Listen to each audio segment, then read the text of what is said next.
All right, we're back. We're back. Hopefully this... I'm really actually mad that I just did that description of what the tournaments are, and now it's just going to be split off from the rest of the thing. But hey, that's fine. Yes, my responses are usually 20-second delayed anyway, so whatever, I guess. And yeah, let's just cut our viewership in half again. It's all right, we'll roll up. Let me just say as well, guys. I actually kind of care about this. I've had a lot of fun in PvP recently. I really have. So I really actually kind of care about this. If, by any means, I mean, I've done terrible advertising this for myself. I don't know how many people will really get watching. But if there's any part of you that's even remotely interested in this, do have a look. And if you can link it around to other people, that would be pretty goddamn cool. Let me actually tweet, and we'll see whether we can get some people that might want to watch. My first ever cast, ever, after all these years. Why I'm doing this, who knows?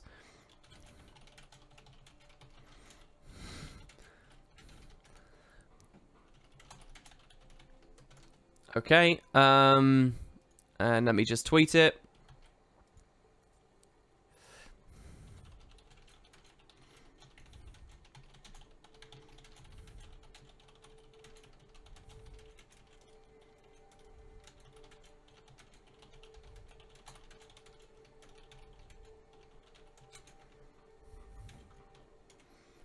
All right, boom. So there we go. We've tweeted, we've Discorded. We'll see whether people see this over time. I could have obviously done something on YouTube too, but I guess that's what I have to do.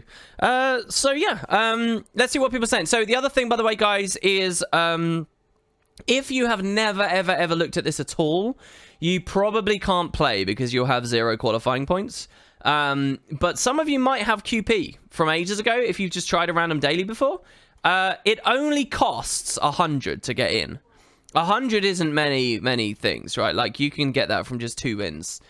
So if you've got some qualifying points, why not give it a go? The more brackets, the better, right? 30, so here the devs have got a cool thing on the user interface here. 32 teams have registered for the Cormier's Clash. It starts in 2 minutes. I don't know how many teams can actually hold this. It says that 32nd place is possible. So there are 32 teams ready to enter this tournament. 32. So how many players is that in just this one tournament alone? 32 times 5.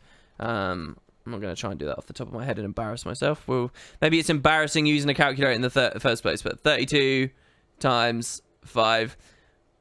Wait, what? Why didn't that work? Why do I suck at calculators and just basic? 160 people participated in this tournament already. So I wonder if it can fill more in.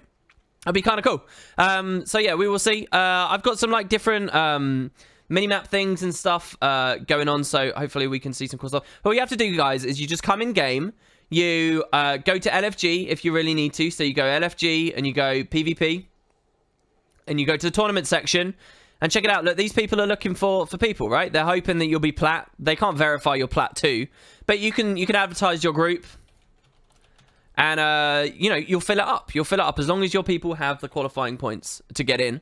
And you can enroll. You still got time. You just click this button once you've got your 5 people. And there you go. That's it. Dividing 32 by 2 is easy because there's a power of 2. I'm sorry, what fell in my kitchen? Am I being held against my will? No, I started doing laundry a minute ago. And I forgot. So what I heard was actually the sound of the washing machine on. And it might have knocked something on the floor, but it was nothing major. So yeah. You know, there's no harm, no foul, really. So as far as I understand, there's a little bit of, an understanding that, the early rounds are often like 500 zeros or whatever. People get whitewashed, so there's no embarrassment if you get globaled by an enemy team. Maybe it will inspire you. There's a funny thing about Guild Wars. As much as like some people will sneer at it and say, oh, you know, like Scourge exists, it's easy to play, blah blah blah. When you actually go to a team-based setting, okay, when you get to tournaments, you will realize there is a vast chasm of difference between mediocre teams and good teams. To be really skilled at this game's got a very high skill ceiling. You can really push it very, very, very far. And you will see some like utter slam dunks that just shows people who have played this game for 10,000 hours, but spent it all in PvE. People who understand every trait and every class and generally know what Conquest is. You can know all the facts about it, but if you're out of practice, you will be devastated by people who are in practice and the people who have tried. There's a real, and that's a beautiful thing, by the way. That's not something that should intimidate you away. That's the kind of thing that can inspire you and make you think, oh wow, actually there is actually something to strive for. And no more does it get shown. You'll hear like Sultan complaining about leagues and solo queue and stuff, because obviously there's a bit of RNG with it. But when it comes to the tourneys, you'll really see some good stuff. Hopefully I can show that to you all in action. I don't know whether I will. We'll try. But we'll see what we've got. You can spam Kappa's Royal. I don't really mind too much. Cough twice if I'm being held so, yeah. If you do it with pugs, you don't get much strategy. Well, for what it's worth, if people want, we have a Discord, all right? We have the Spud Discord. If anyone wants, and I think it would actually be amazing if that actually happened, you can use that as a voice channel to collaborate and communicate. Of course, if you don't really know what you're doing, I don't think the comms actually help very much, but... 720 games. Holy, yeah, I've got a lot of games this season. So basically I've played 720 matches this season. Where are you reading that? Yeah, 720, and I've won over 400 of them. And yeah, I've sustained. That's mostly been on Fresh Air Weaver this season actually, and I've been plat the entire time on Fresh Air Weaver. It's harder to climb on NA than it is EU because there's less people on NA. So the average on NA is like here, while the average on EU is like up here. So I think I'm pretty much par for the course for what NA is at the moment. But it's being a bit weird and ill-represented here. So does anyone have any questions? Anything that they want to know before we get into this? I guess there's a lot I should be saying, actually, isn't there? I'm just watching this UI because I don't know when it will start. I don't know how the game shows me things. There's a match history here. So this was the last tournament. This is the last tournament that's been listed here. This was the daily. So you'll see the Terrian Swarm, Ingenious... These are randomly generated team names because the guild system isn't hooked into it at the moment. But you see the people won were the Savage Monkeys. I guess. And they won there. Actually, their team name is the same as the character name, right? So maybe team names do work. Do team names work? Do people know? How long until the action? It should just be in a few moments because Cormier's Clash is just... You can't enroll anymore. So I'm guessing that it's live. It should have gone live 3 minutes ago. So there's 32 teams on NA as well. Oh, there's no in-game sound. Good point, dude. Thanks very much. I'll turn that on. That would have been horrible if that hadn't worked. So that should work. And then let me just... There we go. You guys should hear it now. Is this actually going to work? Monkeys. Don't be mean, Valen. I'm trying to get people into this. So don't be calling people monkeys. Put EU in the title, please. That's a good idea as well. And just to be clear, I've really got no... I'm just spitballing this here. I'll type the EU February automated monthly tournament. Again, the reason people are doing this, instead of, you know, we're not going to be salty about anything here. We're going to say that everyone's doing it for the Champions Dragon because it's cool and nobody knows what it's like. I'd really love Rav to be in chat here. Royal says, I gave PvP another shot today. I won 7 out of 9 matches. Started playing thanks to your streams. That's good, dude. Exactly. There you go. That's good. Would comparing EU to NA work like that? Isn't the rating relative and not absolute? Basically, as far as I understand it, the less people that are playing, the less that rating creeps up because there are less like 4v5s that just cause people to just gain rating at no risk of ever losing any because one team gets 0 and the others get just plus. So I think that's it, right? It's not that there's not like if you were a godly PvPer and you came to NA, you wouldn't like instantly creep 200 plus rating over everyone else. It doesn't work that way. Jebro's in NA map chat. Oh, I could I'll post in Heart of the Mist here in chat down here.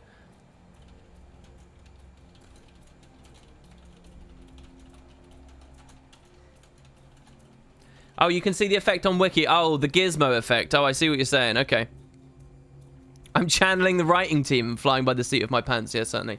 I don't know what I'm expecting now. I don't know. This could be terrible. The stream could be done. Because I'm scared because someone said that spectating might not be working. So if this is Jebro actually able to spectate right now? He's not, is he? That would be really frustrating to me if he already is, because that would mean we're probably not. The clown obsidian shield? What is wrong with that? It's a beautiful shield. It's a beautiful shield, and in-game, it glows red on when I'm on the red team, and it glows blue when I'm on the blue team. You're just jealous of my skills. Apparently, no partner can stream them monthly. They're doing some sort of maintenance. Really? Well, what a joke. Is that true? I'll just wait for some more people to confirm that. Obviously, there's a bit of stream delay right now. There's 20 seconds. Is that actually true? Can you link me to the source for that? Jebro's having the same issue. Really? Wow, this is... there you go. I might not try this again, so... there you go, that's it. This was my foray into this.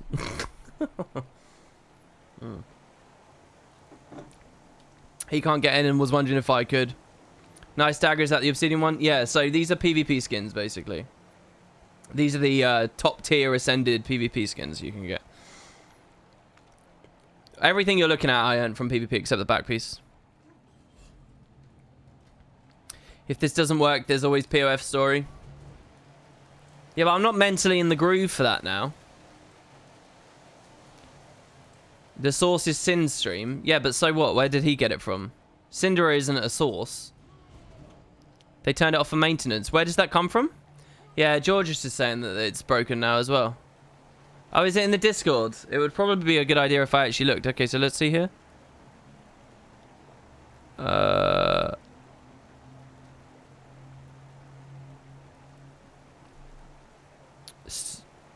Oh, I almost read some NDA stuff out loud there accidentally.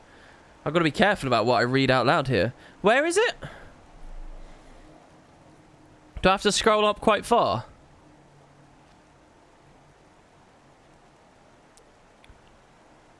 Update on... Check the announcements. I'm checking announcements here.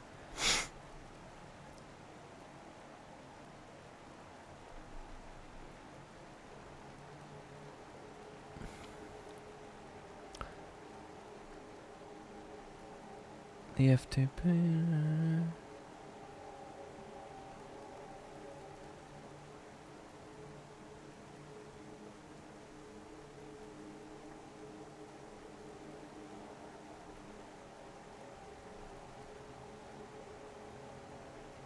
Oh my god, I missed the thing as well. Holy crap, I missed a thing, like a major thing yesterday. Shit.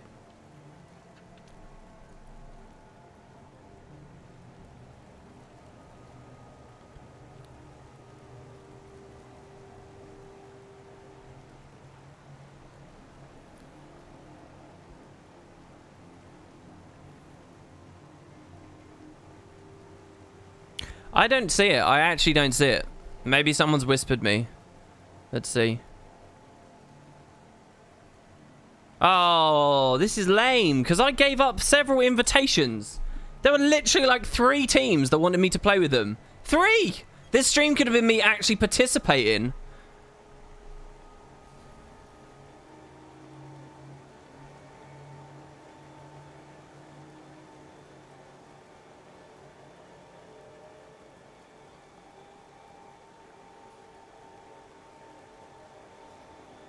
Oh, that's lame. I'm sorry, guys. Then I guess it's broken. I can't find the source anywhere, but I guess it's broken. I'll type in there. We'll see whether people can come to my rescue in terms of... Oh, can I even type? What? Did they remove the text channels?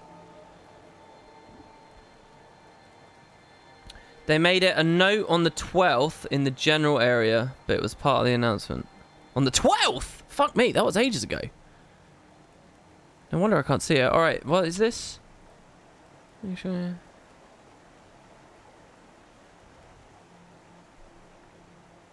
You're expected to disclose.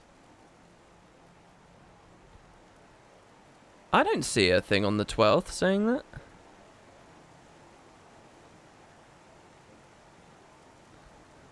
All the perks have been switched off. Well, the server transfer perk hasn't, because I just used that and I was fine. Yeah, I would have actually played in it. I would have actually played for you guys, but I guess that's not a thing.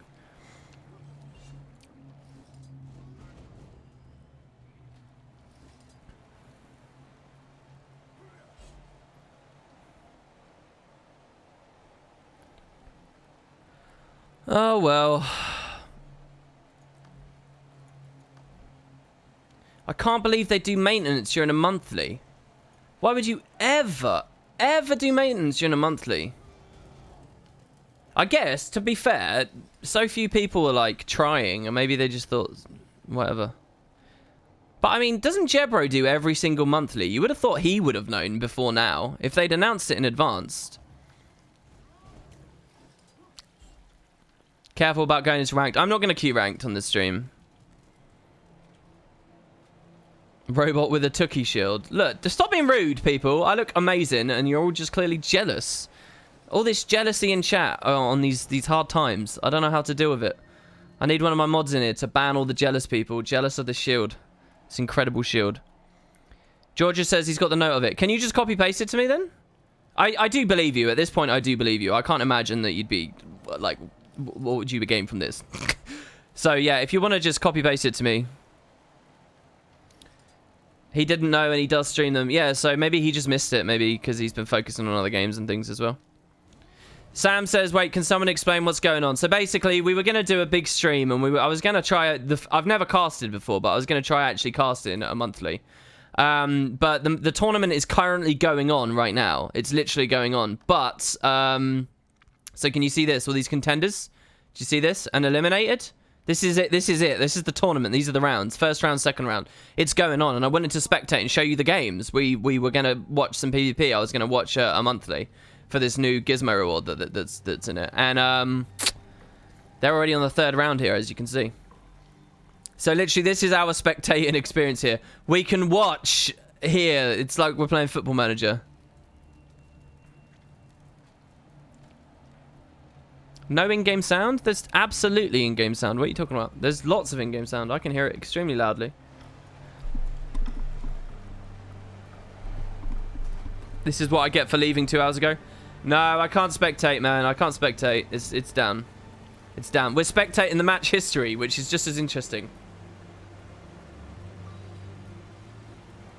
So, yeah.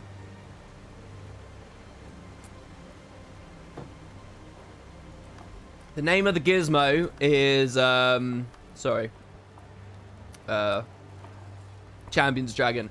I'm now drinking the cider a lot quicker to deal with the stress. Did I try spectating? No, literally, what you guys need to understand is you've got rules, you've got match history, and there's another slash that appears, and then it says spectate, or whatever. And you click that, and then it shows you, like, the brackets that are currently active, and you can click and you can go through. That's not there, so we're just like a regular account right now. That's what it is. Here you go. Georges, you've been a legend, by the way. Oh, so it was in chat. It was text in chat. So I'll keep it anonymous. But ArenaNet representative says it's the same feature on our end, so that would be impact. Maybe I can't read it, actually. Is this NDA breaking? It's probably NDA breaking if I read it out loud. Which makes this even worse, because I can't justify to you guys why I'm not playing, why I'm not doing it.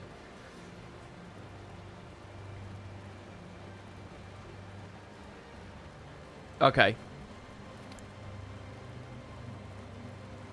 It's been under maintenance since the 12th, though. Since the 12th. Hold on.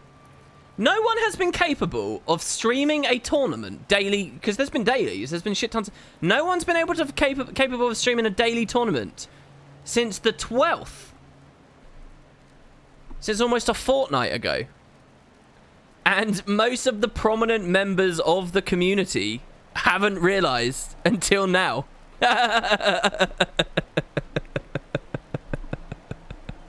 That's funny.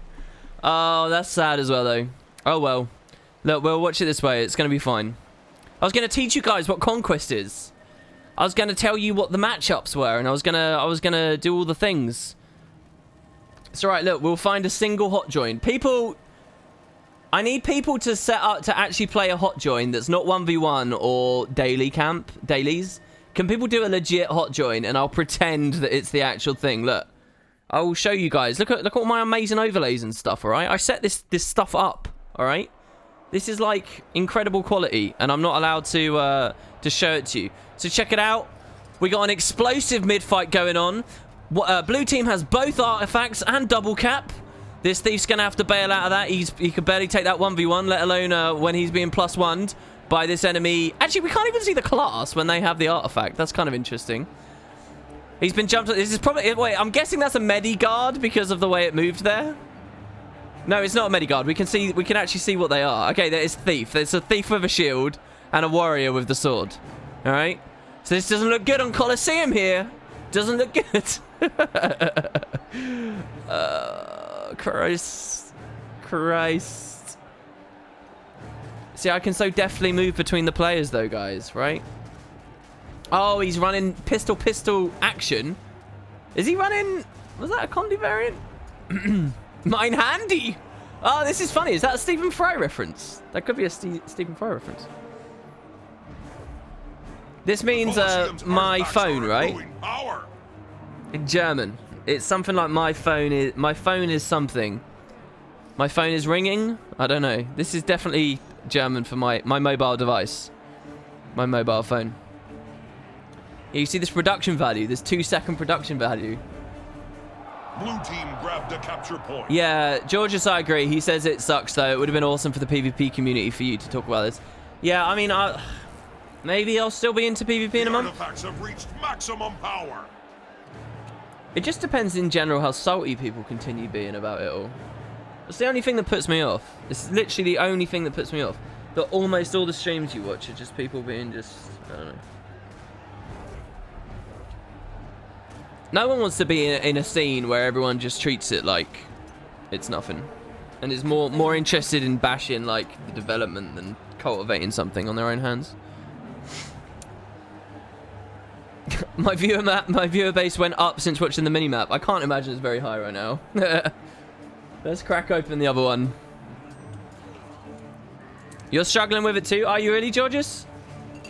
I don't know, especially when it comes to matters of balance. I was talking about this on one of my own streams recently that I sort of don't respect people when it comes to balance a lot of the time. And they're also very, very self-assured that they...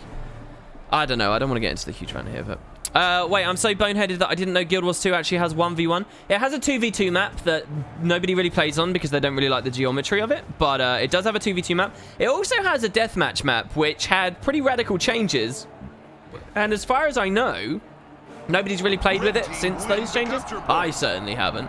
I've never seen a tourney in the new courtyard, ever. Not since it got the Death Orb thing and all that. I've never seen people try it. I watched a Frosty stream where there was a 1v1 tournament on it, but... A number of changes were mentioned in the open PvP discussion. Depends on when they've been able to do them. Does really. Look, guys, the server is... Let's get an actual... Well, I don't know how this server's set up, though, is it? Did you see that? Red team got a capture... I've got no idea how this server's set up. That's the problem with regular hot joins. I don't know whether we'll actually have a real thing going on here. So guys, this is Skyhammer. The match starts soon. I'll talk to you all about the hammer mechanic. All right, it's all the way up here. We can float through the sky to get to it. This will fire some lasers that will go pew pew on the nodes down there, and it will do things. It's going to be really cool. We're going to watch this thief here solo with his insane bandits defense plays. Let's set up a match. People join the server 020. I know what you mean. I get frustrated with the state of balance, but a lot of it comes down to player understanding and output. Most of my anger comes from expectations of player output in Platinum. So many people stop playing that Platinums become gold. Yeah, I actually agree with you 100% on that. And the thing is, though, it's an easy fix. My main thing with it right now is I actually really like balance at the moment. I think balance is way better than Rune of Lissa shit that we used to have. I prefer it to all the Selly stuff. I prefer it to Spirit Ranger. I prefer it to Bunkiness of Season 5. I prefer it to Condi Overload when Condi first came into the game. I prefer it to the earliest metas where there was no Condi because intensity stacking wasn't a thing. I prefer it to pretty much everything that's been in the game. I really think that we're very strong right now. I think the only problem is diversity of supports. That's it. That's it. I actually think balance is brilliant. And this, you can't argue with the infrastructure, except the downtime on the spectator here today, I guess. But you can't argue. Look, the finals are going now, so it's Savage Monkeys. Yeah, you oh, sorry, no, tournament winner. They're done. So it was the Pig Eye and Puddlers. Dakaho won. Sorry, Coop. I missed your sub, man. I'm sorry. Like, I think the infrastructure is great. So it's literally, I just think it's a perspective thing. People just got to give it a shot. Did you see that? I think balance is a bit of a scapegoat as well at the moment. It's because really this side of the game feels neglected since POF. They didn't get anything like super special or great communication, and that's where it really comes down to. It's not the game itself at this point, I think. I think it's developer communication and certain more nebulous factors. How PvP integrates with the rest of the game. Shit like that. Okay, so Coop, thanks so much. Preterax as well, thank you. I mean, this is now actually a non-stream. What have we actually got here? What's the team size on this? Is it 5v5? This is an actual game now. This is an actual game. Did you see that? So what do we actually have going on here? Oh, now it's a 4v5. Fucking get in and stay in. Come on, Natalie is spectating. We need one more person. Dosty's in. This is the pure trap. So people who have been watching a lot of these streams will know about Dosty. Consistently talks in chat about running all trap Dragon Hunter and gets laughed at. Cores installed. Charging the laser. So we're going to spectate Dosty here, guys, and we're going to see these crazy all-trap plays. Are you ready? We're going to see him prove the meta to us. Oh, the monthly's still ongoing, is it? Did you see that? Red team I guess I'm just being a counter moron. And that this is what we saw earlier. This is the old... This is... Oh! Oh, I see how the UI is working. Oh, okay. Alright, never mind. That was the Lissa's Legions. Alright, so Corvus Clash is still on. So, several people have been eliminated. We're still going, though, over here. We're still going. Alright, I got you. I got you, I got you, I got you. Man, I wish I was competing. Damn it. I wonder how the teams you asked me are doing. Blue team grabbed a capture point. Spectating works in hot joins. It doesn't work for anything important. Red team got a capture That's point. kind of the problem right now. It doesn't work for anything that we actually want to spectate. So we go. Beautiful little sword 2 into 3 wombo combo.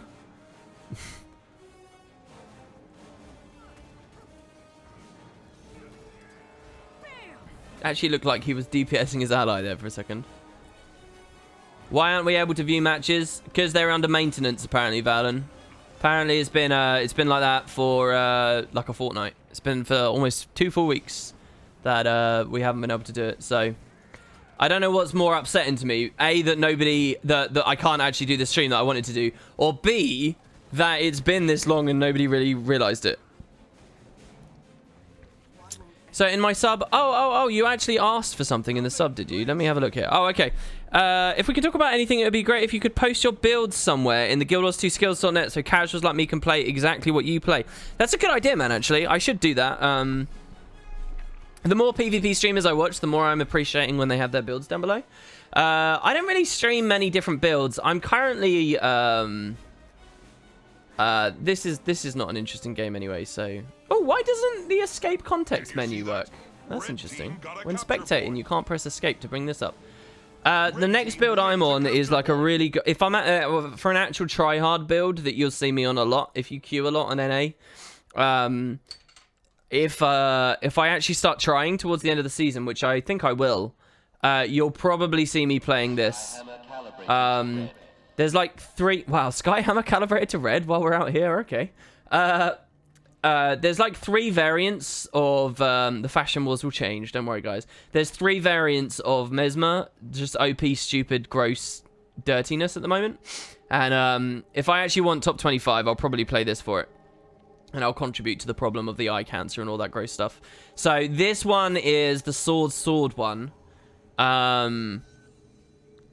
That I think I'm running yeah, Demolisher Amulet, and it's still pretty sustainy, but it wins its sustain through just being able to be quite flighty. It can run Blink. It could, like some of the other ones are running Manchas, right? But I really like Blink.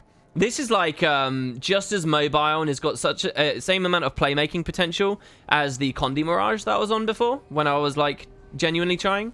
Like, so you can make some disgusting portal maneuvers. You can blink around. You get a leap. You get super speed for easy jump dodges to like gross kite spots. You get phase retreat to other gross kite spots. Like, the skill cap potential on this specific setup is huge, in my opinion. Like, really huge. Just being able to run the Sword Mirage for the leap with the staff, portal, and blink is just huge. In terms of, like, interacting with the environment and kiting well, you could not ask for a better build with more, like, potential. So, yeah, and on top of that, it's just, like, obscenely strong at the moment. Really, really sustainy, and, like, gross damage. Conceptually, anyway. I haven't really played it at all. So, we'll have to see how it goes. But, this I'm quite excited to try. Until the devs, rightly so, nerf the hell out of it. Yeah, I won't be queuing on this stream, guys. Seriously, I'm not going to queue on this stream. Am I on Guild Wars 2 efficiency? Absolutely, man. Why? Dusty says I have your builds. Oh, do I have a public key, you're asking? I don't have a public key. I haven't set that up. That would probably get you my builds, right? But a lot of my characters are just like, shit. This is horrible. This sucks. This is not what I want to be doing right now. I don't want to be doing a like, semi-account tour. I want to be showing you guys... ugh. I want to use map modes. What was the server we were in? 020. It's on EU, by the way, if you guys actually want to do something here. How up-to-date is Meta Battle? People say it's up-to-date, but I have problems with it. Like, Fresh Air on that has, like, Arcane Shield on it, for example. And I don't know, like, I always end up quite substantially tweaking the Meta Battle builds. Not instantly. After maybe 20 to 50 games, I'll start tweaking them, and I'll find that I've got, like, a way better variant, or something that suits my playstyle way better. I don't know whether that's really a criticism of Meta Battle, though, or par for the course. But, yeah, or whether it's because it's out of date or because their builds are deliberately supposed to be starting points. I don't know. I couldn't tell you, really. Here you go. Server 020. Let's get a real hot join going. Let's pretend it's 2012 again. And there's nothing else to do but hot joins. All right? What? How have they made a comeback? What is going on here? What is this? So, what are we looking at here? Who's v who? We have got Warrior, Thief, and Engie. I mean, I can't tell what their elite specs are. You should be able to tell their elite specs from this panel when you're spectating. At the very least. That would be nice. And then we've got 4 players on blue. I mean, I think blue just win by default. Oh, no, here we go. Now they got a Guardian back on red. If red loses this team fight on their close point, then, I mean, this is just a snowball that they'll never come back from. And it looks like... So when I'm on this menu, how do I know what that dead body represents, red or blue team? I don't really know, do I? It won't show me properly. The meta on EU is different than NA. Meta Battle serves EU. I don't know whether I believe that, really.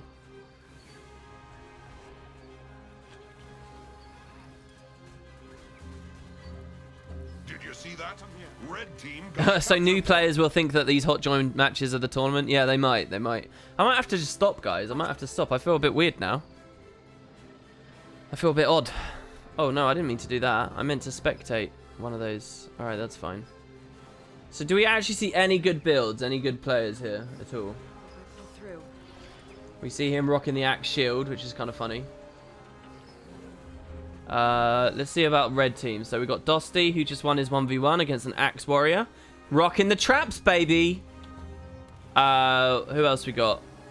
We got an Ellie. What's this Ellie? Oh, no, it's an NG. Just popped an extra X. Tornado getting a slight buff next patch as well. I could do a patch review. Should I do the patch review? That might actually be something. I'll change the title and do a patch review. I'll delete my tweet as well because that just looks stupid now. I'll do the patch review. I'll do at least that. Oh, should I do that with Boots? What did Boots say? He said, for sure we can. I just can't from 11 to 11:30 my time. He said that this afternoon. Did you see that? Red team got a capture. Well, here, I should have it set up anyway. Boom. So yeah, this was a post that the devs put out during the week, guys. Really, really, really exciting. Okay, you should like take serious attention to this. It doesn't actually matter what the content of the changes are here at all. That doesn't matter. This is still extremely exciting. Okay, and maybe you guys can tell me why. But to me, this is really exciting, even despite what's down there, because it demonstrates a style of patch, a type of change that can consistently happen here forward, which is this has never happened in the history of Guild Wars 2. Just let me say that again. This has never happened. This is a split balance patch. A balance patch in its entirety, only dedicated to PvP and World versus World. And naturally, Reddit was kind of hilarious. It was all about, oh, we want all the buffs in PvE. None of the nerfs, but we want all the buffs in PvE. Why aren't they there? Which was just lunacy. We don't have to talk about what Reddit said. We don't take Reddit's comments seriously anymore. That's fine. Not when it comes to balance. But pretty much everything on this I liked. I guess I'll read it. Why not? Let's do it. So, a message from the competitive skills and balance teams. Hi, folks. Let me turn off in-game audio. You guys have the Heart of Thorns background music, and it's beautiful. Okay, it's beautiful. Hi, folks. The competitive and the skills balance team have been working together closely on a future balance release that focuses almost entirely on PvP and World vs. World skill splits. As a part of this, we wanted to switch things up and approach this release similar to how we approached the PvP sigil changes we did a while back. By the way, this is sort of an incomplete patch, in my opinion. They're so close to getting a lot more sigil variety. They're so close, but they just never followed up as deeply as they could have, which is really kind of disappointing, actually. But there you go. With this set of proposed changes, we'd like to get your thoughts and ideas on both our high-level goals and how we're going about accomplishing them. You guys might bring up concerns or thoughts we didn't consider. While reviewing these changes, please consider them as a whole rather than focusing on individual classes. So, the main mistake most people are making with their reviews is they're nitpicking like a tiny thing. They'll be like, why is the Spellbreaker dagger auto getting nerfed? I don't get it. What's the point? It's like, well, because it's a baseline thing. Like, they're reducing the influence of auto attacks. So if you want to talk about anything, you talk about that. You talk about their decision to reduce the prominence and influence of auto attacks, not the fact that Spellbreaker dagger is getting shaved down a little bit, right? But yeah, so what are their high level goals? And remember, we'd like to get your thoughts and feedback on the high-level goals. So they want to know whether this is in line. All right, so here we go. Reduce the influence of passive traits for PvP, not World versus World. So, and then their justification for this is that passive skills make the game less skillful. The prevalence of passives is a common competitive player complaint. So I got some thoughts on this. First of all, yeah, it's a common complaint. This shouldn't be the only reason, though. You should understand why that's a common complaint. The other thing is, when they say passive traits, a trait is a passive. They haven't properly described what they're talking about here, really, at all. So let me just show you on Warrior, right? If I go to my traits, this right here, Warrior's Sprint. Run faster while wielding melee weapons. That, we don't even have to talk about the mode break. That's a passive that's what they are in their nature. What they're actually talking about are passives that trigger skills. So what we're talking about, for example, is this here. Defy Pain. This casts a skill, Lesser Endure Pain, when you get struck at a certain health threshold, which is 50%. Okay. So what's actually kind of funny about this is the 2.5 seconds on that, I actually think is alright these days. I loathe this trait. I fucking loathe this trait. I loathed it for years. But I actually feel like it's okay at the moment. But this is getting it. So stuff like this, they don't like. This one as well, Last Stance, that it casts less balanced stance on you. Interesting little thing on this, by the way, that I only learned today. If you guys want to learn something here, even quite experienced players are. I'm about to teach even quite experienced players something. Are you ready? Here you go.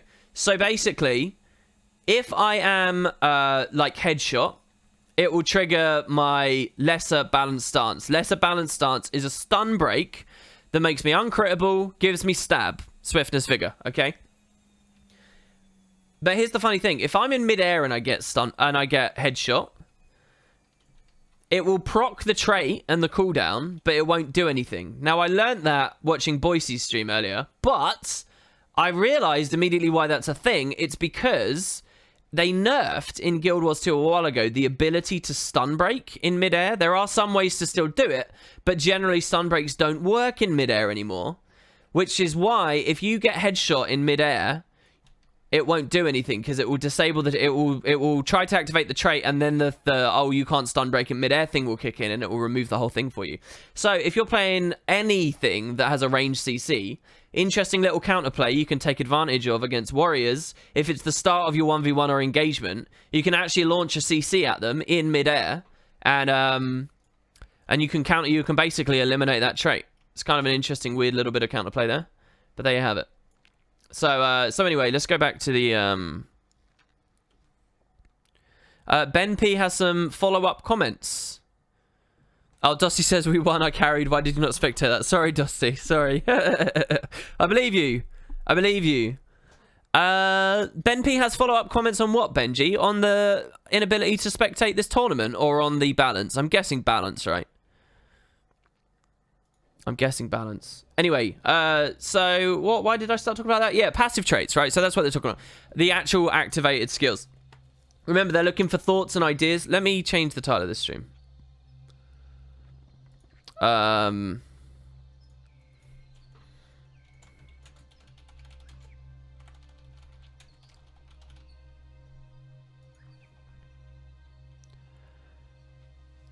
Remember the guy who I killed in Kylo with full damage? No, I don't. I don't remember killing someone in Kylo with full damage.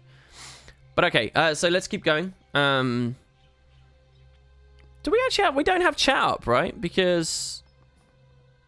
I guess leaving chat off might matter. Actually, I could probably just port this onto YouTube as a VOD. Maybe.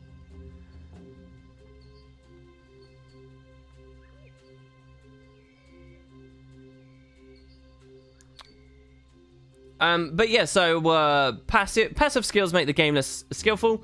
Who's going to disagree with that? Honestly, who's going to disagree with that? Now, for World versus World, they're kind of a little bit more needed because, frankly, World versus World isn't as skillful. World versus World thrives on asymmetry, all that stuff that I've talked about before.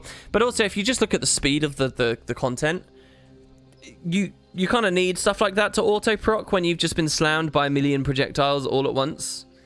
So I think it's okay. You can lean on these things in World versus World. The game type lends itself to it a bit more. So that's fine.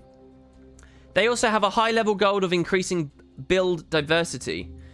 Funnily enough, I think there's a lot you can get away with in the game at the moment. I think the build diversity is at its highest than it's ever been. Maybe someone in chat can put me right. When has build diversity been worse than this? Sorry, better than this. It's been worse than this loads. When has build diversity been better than this? Seriously think about that. Before you actually answer that question, seriously think about that. I don't think you'll find a time. I genuinely don't think you'll find a time. Not in any kind of meaningful way. So, the goal, is this a good thing for them to be aiming for? Well, yeah, I mean, that's the point of all balance all the time, isn't it? So I think that's fine. It's not just about build diversity, by the way. It's not about class diversity. It's not about specialization diversity. It's about diversity of gameplay experiences. That's all it is. That's all it is.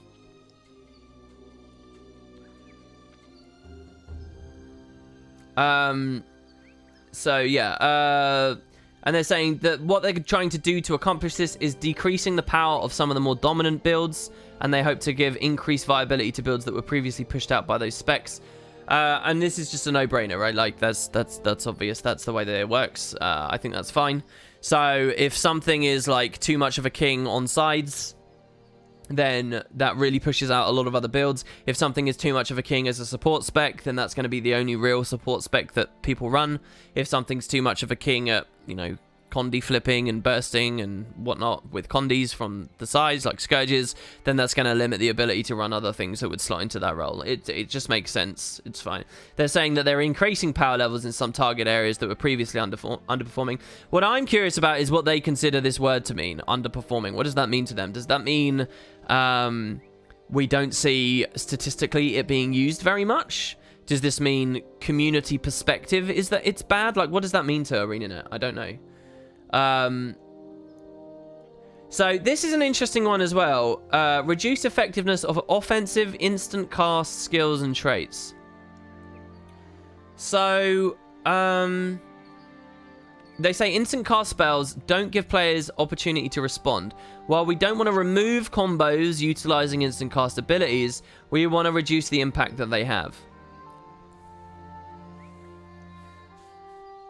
So I think there's a lot to dig into here, and it's a particularly interesting one from me because of my my significance as a fairly regular. Let's not say anything about my skill, but let's say that I'm a regular Fresh Air player, right? So Fresh Air Ellie is known for being very bursty. It's also known from owing a lot of its damage from a skill called Lightning Flash and a trait called Electric Discharge, which are both instant activation abilities. That they're not attached to projectiles. They have no wind-up time. There's really not anything you can do to counterplay those except range. Now, range and WASD and line of sight in are relevant, and I do think actually play a massive role. But there's more limited counterplay to a lightning strike than there is, say, a pile driver. Pile driver is very static. It roots you in place. It takes time to cast, and you can reflect it. You can do a lot of it. Actually, it's not unblockable, it's piercing, so you can reflect. You can do a lot with a pile driver, but even just having that animation there, it means that they're very different ideas. Now, so when the devs say that high level, you might think, oh, that means Fresh Air's getting hit. Fresh Air wasn't touched this patch. I think Fresh Air is a really difficult thing to talk about, and I guess I'll make no statement either way right now. But what I will say is I agree with the idea, and in some other areas you've seen they've done it. I don't necessarily know in this, but a really good example of something I loathed during Season 9 that is now gone for Season 10 is my old Mesmer build, which was a shatter-based jaunt using Condi pressure build, okay? So, jaunt... This is also an instant activation skill.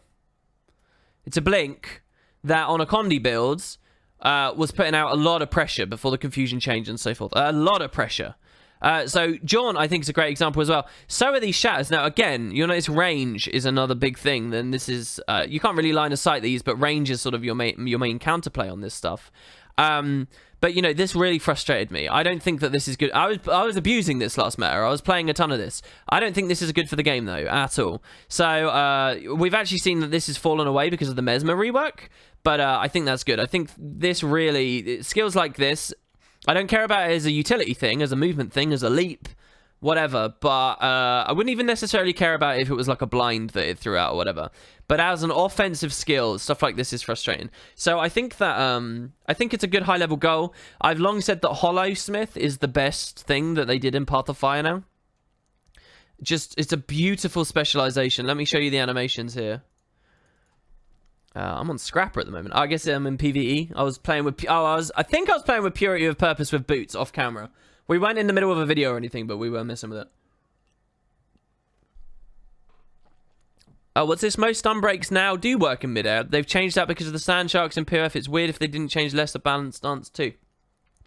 Did lesser balanced stance exist when POF came out? Had they gone and started doing lesser things already? I guess they probably did, right?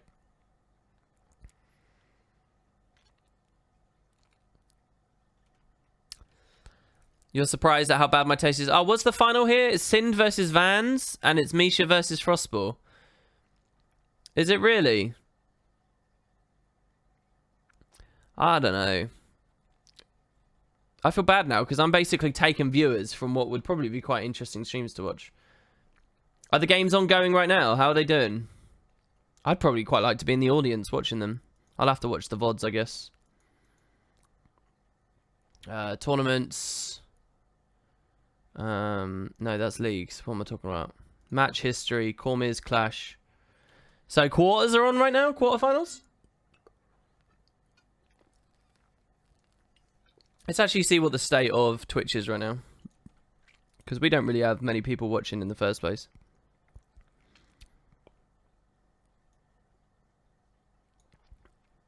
Oh, there's not too many people around, really. Not really. Oh, well, I guess I'll just watch the VODs later. We'll keep doing the balance review. Let's go back in here. So, what were we talking about here? Yeah, instant activation abilities. Oh yeah, Hollowsmith. That's what I wanted to show you. I think this is beautiful. Everything that you see here is great. You know, there's leap. You see the panel is count. You can see that to make sure you can dodge. You can see that through stealth. The Corona Burst. After the patch, you'll be able to use this to avoid their stab as well if you dodge it properly. The secondary pulse, you know, is coming. The shockwave, really obvious, good to dodge. This is really good to reflect, mitigate in any way you like. It's beautiful. It's so good. You'll notice none of it's instant activation. None of it. And it's all very significantly bound to specific ranges that it can work at. So I think that Hollow is great and is like the benchmark, like, for all of this stuff. I really do. So yeah, it's a good high-level goal. I don't know what else they really want people to say about it, really.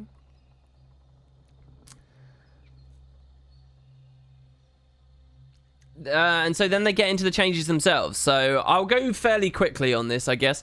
General, now these two are really huge. So first of all, you've got Surging Runes. You guys might not know about Surging Runes. I'm actually running them on my Mesmer right now. So Surging Runes, what they are is they are a bit of boon duration. I think it's boon duration. It might just be might duration, but I'm pretty sure it's boon duration. Power-based runes that give you a shocking aura when you use your elite. Let's see how close I was with that, shall we? Yeah, power, boon duration, and when I use my elite, I get a shocking aura. So as a jaunting Mesmer, I get that really easily. So shocking aura is a really powerful effect. Actually, I think the devs need to like telegraph shocking aura a bit better. Not in terms of like its animation necessarily, because I'm okay with auras as they are, but specifically with like when you mouse over what it does. Shocking aura is really special because it can interrupt stuff that nothing else in the game can. So this ability here, Blurred Frenzy, I'm evading during this. But I can so if someone like if a warrior earth shakes me during Blurred Frenzy, I'll evade the earth shaker, and that's it. So it won't interrupt me because I'm evading, right? I'm evading during this. I'm actually blurring. Actually, is the effect. So he can't hit me with an earth shaker. He can't hit me with a knockback. I can't be point blank shot. I can't be whatever. I am evading. However, if I Blurred Frenzy into someone with a shocking aura on them, which is when you take damage, you deal a stun around you. If I Blurred Frenzy someone with a shocking aura, it interrupts my my Blurred Frenzy. Shocking aura can do that. It can like interrupt special things. It's really powerful. And so what this means is if I go into a mirror match against another Mesmer, I can like, when he's Blurred Frenzy, I can just jaunt, right? Because I'll get shocking aura, the Blurred Frenzy will do a packet of damage to me, I'll interrupt his Blurred Frenzy. Save myself some damage, open him up to some vulnerable attacks, right? So there's a ton of builds that use Surging Runes right now. There's a ton. I think Surging Runes and Strength Runes, both actually. If those two got deleted, you'd find a lot of interesting runes people start running, and you'd really see people start changing it up, probably, because the others feel like really on par with one another. But the Strength Rune Courage combo is like very potent. And so unless you've got a lot of might generation elsewhere in your build, you're mostly going to be doing that on power builds instead. So I don't know about that fully, but they've made a good start here because the Surging Runes have been removed. So this has been really taken very well from the PvP community. Everybody seems to really like this. I'm not quite sure why everyone likes it so much when I've never really heard the argument that I just gave. I think people just don't like Shocking Aura too much. But this means that Shocking Aura is very clearly consolidated now into one place, and that's Tempest that are going to be doing it, right? So, or maybe there's some other small sources. But maybe that's a little bit of specialized focus for that variety of support and allows us to compete against Firebrand over time. We'll see. We'll see how the next PvP-centric patches go. But that's so exciting that we could get more of these. So the other big one is the Magi Amulet being removed. And I do think this is really big. So Firebrand, I'm not really, to be honest with you, I'm not really sure how I feel about this one. But Firebrand utilizes Magi Amulet for oh, I'm running water runes here. No, what am I talking about? Yeah, Firebrand. A lot of Firebrands run Magi Amulets. Some of them do run Menders. So this is like a super tanky one. Lots of vitality for you. Lots of healing power for you. The precision is mostly wasted. The other really strong one is a 4-stat one. Here it's Menders. It's also healing power, but it's also it's vitality, but you also get power and precision on there, so you can pressure a bit more during the team fights.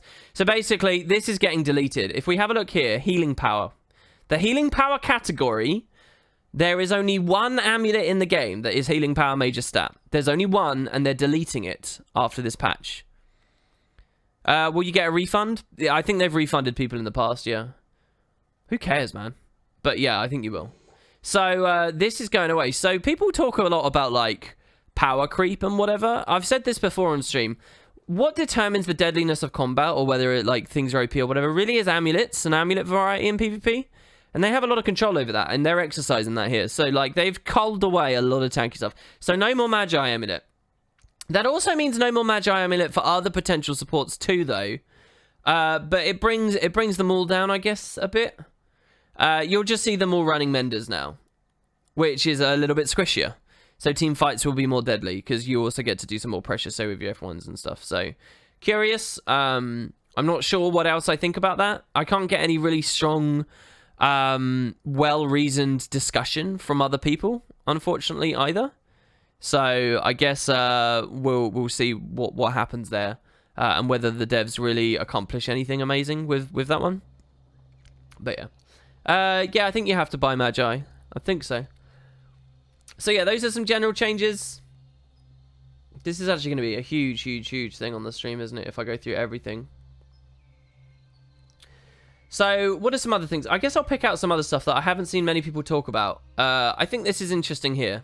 Okay, so Blood is power on the Necromancer. Adjusted the might generated from 10 stacks at 10 seconds to 15 for 6.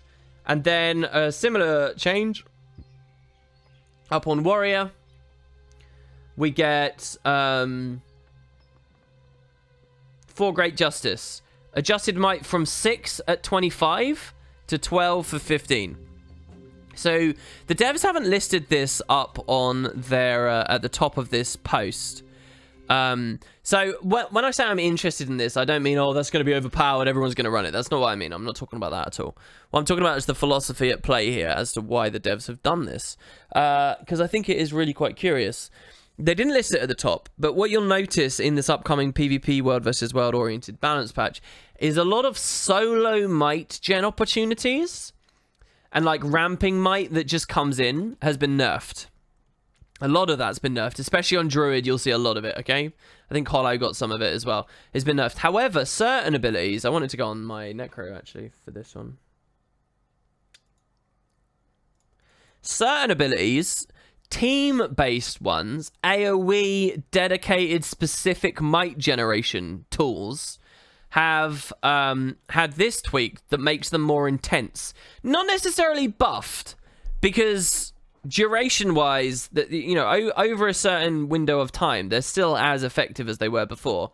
But this is, like, really powerful. We can't see the change here. This is really powerful. At the press of a single button, you'll be able to pump 15 might on everyone as you run into a team fight. I just want you to think of that. Think of any of your favorite build, and just think of being given for free, instantly, 15 might. Like, when I think of being a fresh air Ellie and just starting happily randomly on 15 might, and all my friends have got 15 might to do just like ludicrous cleave over whatever body we manage to spike down. Warriors will be doing similar. So it's kind of like a, I think what the devs are doing is they're returning the game to a place that it used to be at, where you did used to utilize stuff like that. Like, people would crowd around the staff guardian to get their might. They'd properly do it. Or like, you'd actually try and blast before the fight as a team-based thing to build might stacks up. I think that they're just doing that through utilities here, dedicated utilities, trying to make them more like, increase their efficacy for those like bursty moments. I think the trait based and rune and whatever based might they're trying to do is like a sort of a baseline level and more of a rampy idea. But this is about spiking you super high might super quick, because this might on top of what you've already got rolling around is probably you're at 25, right? So I think it's an interesting decision. I think it's a cool, and again, it's not that I think that Necros will be running around using blood as power here, but I think as a philosophy, it's a curious one. And I wonder what that will mean over time as they continue trending in that direction. I think it's a better way of playing the game as well. I think that people actually I think skills like this are fun, right? Where you actually walk towards someone to pop it. Like if you you're a thief and just that simple little play of walking towards someone to give them the Bassy Venom that you'd be giving yourself anyway as you walk off. Little moments like that I think are good. They're entertaining. They're interesting. They're just another little facet of the game that isn't encouraged enough. And I think this philosophy encourages more of that. And so I like it. I think it's an interesting change that they're going with there. So you got that. What happened there? Coral74 subbed. Thanks so much there, dude. Kerbad says 3-hour toon creation stream, please. Christ, I don't think I could actually entertain you through that. So that's a thing. I'll just summarize what I know about these changes. So Warrior right now is a 1v1 gods and a side node gods. It's sort of most contested by Druids in that capacity. Both of these very dominant side node builds, in my opinion, they are both like overtuned. They're both like overtuned. They are both overtuned. Both of them get hit. Probably the people that get hit hardest this patch are those builds, or those specializations, those roles. So Warrior's losing a lot of his efficacy because its full counter gets hit a little bit. Its dagger autos get hit a little bit, and I do believe that's relevant. The aura slices on a slightly longer cooldown. The disrupting stab has you stunned for a little bit less time, which means you can potentially get away from the 100 blades a bit quicker or whatever they've just tried to lock you into.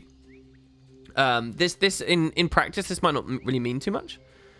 In a weird way, that could be a nerf, because slow to react people might stun break in the last 0.5 seconds, but now they won't because it's gone anyway. So it saves them. But we have to assume people are skilled when we look at stuff like this. Break Enchantment, I love this change. This is a really cool change. So reduce the power by 50%. So it hits 50% less as hard. But they increase the number of boons you rip from 2 to 3. I really, really like that, because conceptually this is a skill. So this is you splash out boon rip around you. Conceptually, this is a skill to me that should be more about the boon rip. But what's beautiful about it, and again, I don't see Warriors talking about this. I don't think people really go into the detail they could when they talk about these things. But here, I'll show you. What is beautiful about it is actually the way that Spellbreaker is set up, and a lot of them trait at the moment.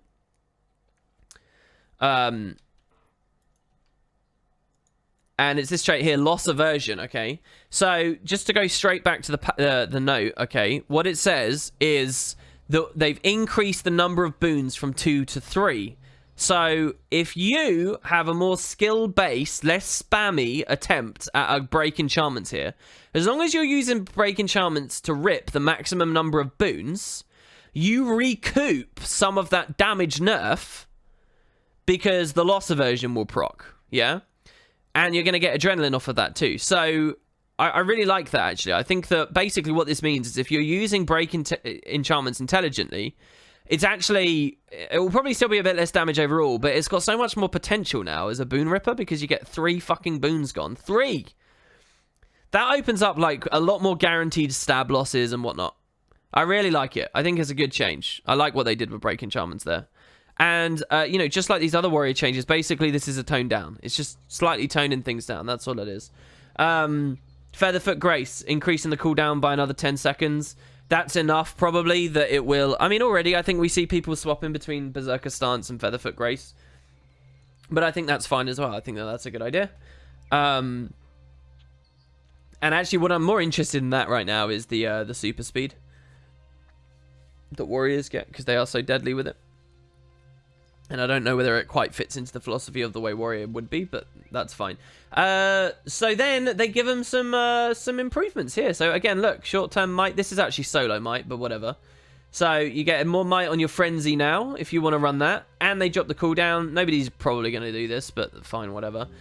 Rampage, big buffs. People speculating that maybe Rampage will be a thing after this patch, especially because, so remember, Surging Rune is gone. So you don't get the Surging Rune Signet of Rage synergy anymore. So like what a lot of warriors do, right, is they run this, which is super low cooldown, and you can run that with the Surging Runes. And remember, this is a 1v1 role, so like that Surging Rune could be really important and secure you a lot of great stuff. So running Surging Rune is a good combo with Signet of Rage because of its low cooldown. But now, if the Surging Runes are gone, that's reason already to maybe drop the Signet of Rage. But so you might find I think there's another reason as well where you might find that Rampage is just more of a thing. But they've just basically tuned the hell up. It's lost over a minute less on the cooldown. Seriously. And there is a discussion to be had. This is what Reddit was fixated on. Oh, this should be in PvE as well. I don't really care about that too much. For PvP, this is huge. This is a big change, and it means you'll see a lot of Rampages. The duration has been hit as well, which I think is really important. But Rampage is one of those things I think is actually fairly easy to counterplay. You kite it out, you make sure you dodge the boulder, and you watch for their gap close. There you go. That's right. That's Rampage countered. And having the reduced duration, I think, makes this should feel fun to fight against. Also, another thing I really like about Rampage coming back, if it does come back, is transforms are actually kind of fun in PvP. They're fun because of how you can counterplay transforms as, say, a Mesmer or a Hollow.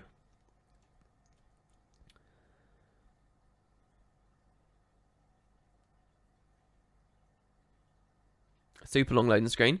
Well, not a Hollow, actually. That's funny. I said Hollow. You can't be Hollow. You'd have to be like Scrapper or Core NG. But if you run Elixir X, you can toss Elixir X at people. You can mower a Rampage and cut it off early. So mower Rampage is a fun play we used to see a lot of. Way back in the day, mowering from Mesmers was an awesome counter to Lich Form Necros, back when Power Necro was a thing. And I missed that. So seeing Rampage take a little bit more prominence, I think, is very cool. They also, even further, down in the Ellie section, though this would affect Engineer as well, buff Tornado. So similar to the Rampage stuff. Cooldown has been dropped, not by as much, but the cooldown has been dropped. I think they're probably really scared of Tornado. You might think, well, Tornado is a bit shit. I think they're really scared of Tornado probably because this is like a classic skill. I can imagine as devs testing, you know how frustrating constant CC is. So this is one of those things where it's not about efficacy. It's just about what's fun for the game mode. So this will always be tuned a little bit more conservatively just because it's not necessarily fun to fight or see. Like minion monsters, right? Same philosophy. But yeah, so we see this. And they change these skills. The dust charge is interesting because it means you can evade a bit more. You'll be able to cast that more before it runs out. You get 15 seconds. So if your Tornado Dust Charge, you can do it again by the time it runs out. But you have to do it quick. And then you get the Requiem. I don't know. I don't really think you'll see much Tornado. But again, it's a nice... I like the transforms. What I'd really like as well, to be honest with you, is... I'd like to see Lich come back a little bit more. But not through just like raw buffing its autos or whatever. I wonder about just like increasing its quality of life on some of its other things. But yeah, so I think that's cool. Let's go back up to Warrior. So yeah, basically just Spellbreaker was tuned down like mad, man. It was tuned down, and then they looked at some other stuff. So another elite, Battle Standard. So the cooldown went up massively a while ago. They're bringing it down again now. 240 seconds to 180. Back when Battle Standard was used a lot, it was pretty annoying. Because the deadliness of the game at that point was such that it was an extremely swingy skill, and it often didn't feel fun to win a fight. Battle standard, these standards being dropped and swinging team fights, just by like a respawning warrior or whatever the fuck that wasn't seen. In like casual queues or even some competitive games, was one of the things that I got really pissed off with about PvP. However, this is also a really fun skill to counterplay. Watching for the battle standard precast and headshotting it or some shit so that you win the team fight, that's cool. That is cool stuff in the game. Interrupting battle standards, I love it. And we don't see it anymore because people don't run battle standard. Because 240-second cooldown, to try and get like a single res on a 240-second cooldown and have it interrupted, there's just no way, man. 240-second pushes it to like, you'll get that maybe on 2 team fights in a game. And that's if you're not snowballed against or snowballing against them. So it's just like, ugh. But here we have a cooldown drop. And I think that that's nice. Again, I don't know whether people will really run it. The thing with the game now is with its current deadliness, but also access to stuff like transfusion, search and rescue and so forth, which weren't so prominent before at all. Now I wonder, like, dropping a well of blood on here, on res and stuff like that. Now I wonder whether battle standard will be run just because the other options are, like, all over the place anyway. But yeah. I like that change. Then they do just a whole section of stuff nobody runs, and they just buff it. So I see a lot of people who are like they criticize the devs for this. Oh, no, nobody uses Mace Offhand. Why are you buffing Mace Offhand? Nobody uses that. Nobody uses Sword. Why are you buffing Sword? That doesn't mean anything. Nobody uses that. Nobody uses... It's like, what are you talking about? Nobody uses it. That's why they're buffing it. How is that like a criticism? How is that like ArenaNet lol? It's so stupid. I actually don't understand. Like, I feel so distant from a lot of members of the community who come out with just like this obnoxious stuff. I don't understand. If it's not ran much, throw it a bone. It's as simple as that. And if it's not a big enough bone, then you can throw it another one later. It's not like the end of the world. It's not like some legitimate point of criticism to me. So yeah, will people run Mace Offhand? I don't know. Probably not. They might.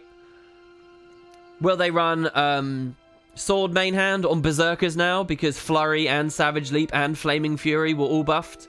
No Final Thrust buff, by the way. Final Thrust is a really cool skill, and I wish it was like stronger, or more impactful, I guess. None of that's there, but fine, whatever. To the limit. Are people going to run it? I don't know, but you know, just they're tuning it up. They're buffing weaker options. And the very worst scenario, right? If it tends to be people who have that mindset are just generally salty and they just want to be miserable, right? Well, so they're probably also the people who say stuff like, oh, everybody's bad at the game and they run stupid builds. At least acknowledge that now when you get a bad warrior who is running around with to the limit and you don't agree with that, at least he's not as gimped as he was before, right? I see nothing wrong with this. So yeah, Berserkers really fell out of prominence, so Blood Reckoning, that's alright. I like seeing that getting a bone thrown. Some more Shout stuff. I haven't really seen Shouts be ran since Shout Condi Warrior that would push far ages back. I don't really know. But yeah. Then we get some really significant stuff here that I'm in love with. Like, truly, truly, truly in love with. I think this is brilliant. It's fantastic. Really good change, and falls in line with this that they talked about up here. The prevalence of passives. So we get Defy Pain, automatic invulnerability that saves your life without you having to think. Some people will think and will know about it being up and whatnot and play into it as an advantage, but most won't. Increase the cooldown from 60 to 90 seconds. So they aren't deleting these kinds of traits from the game, but they are making them less... what's the word? You're less excited to take them. And what that can actually do is essentially delete them from the game. Because if now 2 out of every 3 warriors instead choose to take the Mace trait instead of Defy Pain, then guess what? You've got no Defy Pain running around at all. Again, as I said at the start of this review, I actually think that Defy Pain is balanced now. I don't actually think it needs this. I agree with the impulse. And I think picking 90 seconds is like just a baseline sort of thing. 90 or 60 is alright. I agree with the impulse. This is coming from a Fresh Air Ellie that has an extremely difficult time in the warrior matchup. But I think I should have an extremely difficult time in the warrior matchup. And one of the reasons I have an extremely difficult time in the warrior matchup is because of Defy Pain. But all of that said, I actually think it doesn't necessarily need this. But it's getting it as a Fresh Air player. Obviously, that gets my penis a little bit of blood in it. But we will... We'll see whether they revert that at some point. I don't know whether it needs it or not. So I think that's good. What I'm actually far more excited about is Last Stand. So I already showed this off on stream. I'll go in game. Last Stand, having this going from 60 seconds to 90 seconds is very, very, very interesting.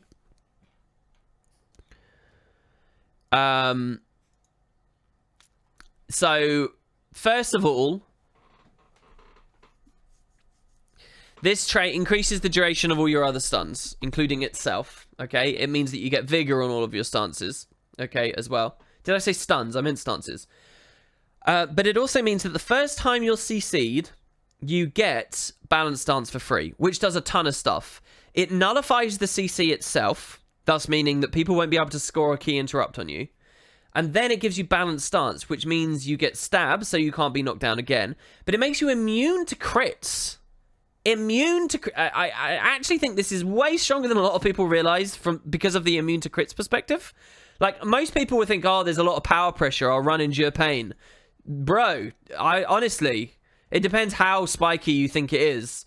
But a balanced stance will do a lot of what an Endure Pain will do for you as well. Seriously, it will do a lot. So, I don't know, like, this is a very strong trait. Having this down to 90 seconds instead of 40... Well, actually, it won't, because they will get reduced when the cooldowns will get reduced. But 90 from 60, we'll just go from the original, right? I think it's really, really, really, really nice. There's another side to this as well that I don't see people really discussing. And it's the practical implication of 90 to 60. So I've seen some people who do like napkin math. And they'll say, well, okay, so if a conquest match is 10 minutes long, and I get it once every minute, then that means I'll get 10 of these. But now at 90 seconds, I'll only get, you know, whatever else. I actually think that's a terrible way of thinking about conquest. It's really, really, really silly. You don't do that napkin math. In practice, okay, what this actually means is instead of every single engagement, you have your passives up. You will now only have them up every other engagement. Essentially, that's what that means. Because as this currently stands, on average, generally speaking, and it's the same for engineers on automatic Elixir S, right? Generally speaking, you'll go into an engagement, you'll get your trait procced, you'll die anyway, and it will be cooling down while... wait, does it cool down while you're on respawn? I don't know. All I know is in practice how it actually works, right? You'll respawn, you'll spend all that time running at that gate while it's going down, and unless you're like immediately engaging on a very quick close point fight, most of the time on most of the maps, just as you get back to the next engagement and the engagement is heated up to the point where the trait would be relevant again, it will pop for you again. And it means pretty much every engagement you get these at 60 seconds, or whatever the trait reduces them to. Same for Engie, right? On automatic elixirs. It means every engagement. Going to 90, all that really means is a lot more of the time, your respawn fight, you won't have it. And you'll essentially leapfrog, practically speaking, your engagements where you have the traits. Which is great. It's very, very, very often that, like, you as a player that understands these traits and fighting against them, you'll, like, hope that someone else on your team already procced it. But no, the cooldown's up. Oh, no, the cooldown's up. Oh, no, the cooldown's up. That's a very common and frustrating experience. That will happen, I estimate, genuinely estimate, 40 to 50% less than it used to. Just because of this change. And that's not a doubled cooldown. All it needed to be was long enough to create the leapfrog, which is what I'm talking about. Okay? So I think that that's a very, very crucial thing that people don't consider from the buildcraft angle and from these nerfs. And to me, they are beautiful changes. Beautiful changes. Dead or Alive, this is the Berserker one that if you are in Berserk stance and you die, you get all your health back. It's not a problem. Nobody runs it anyway. Nobody's successful on a Berserker right now. But for the future, I think this is a future-proof change. And it also just brings it in line. And again, I think the devs are right here. This is a glowing review to me here, really. This is a glowing... I think I'd be a bit salty if I was a warrior main, because I think this is unnecessary. But the rest, mwah, it's really nice. Regarding passive, says Mad Pie Man, I am happy with the cooldown increases... Oh, sorry, you're not even looking at the right thing. I was mousing over everything. Sorry, I was looking at this here. Mad Pie Man says, it would be best if they were completely removed. Therefore, what do you think? Yeah, okay, so some people do think they should get completely removed. They can't, because this is just a world versus world split thing. This is going to be a numbers change. They're not going to have fundamental functional differences in PvP and world versus PvE. It's just too unwieldy. For the players, if you engage in that as a practice, year in, year out, developing a game... The player base will, certainly internally, that becomes unwieldy as well. So that you'll just see numbers here. I think people appreciate that. They want these deleted completely. I don't think they needed to be deleted completely. You actually segued me perfectly now into another point I wanted to make. So, I don't think they need to be deleted completely. Here's what I think needs to happen. And it would be perfect. It would be beautiful. How can I demo this? Who do I raid on? Liss. Where's Liss? Liss, do you have it? Let's see.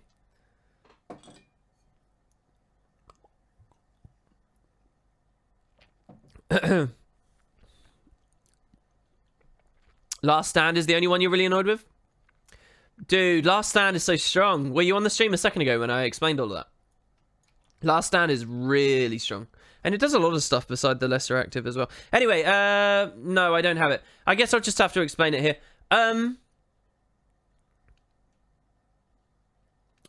Consumables lead the way. They show the way to the future, ArenaNet.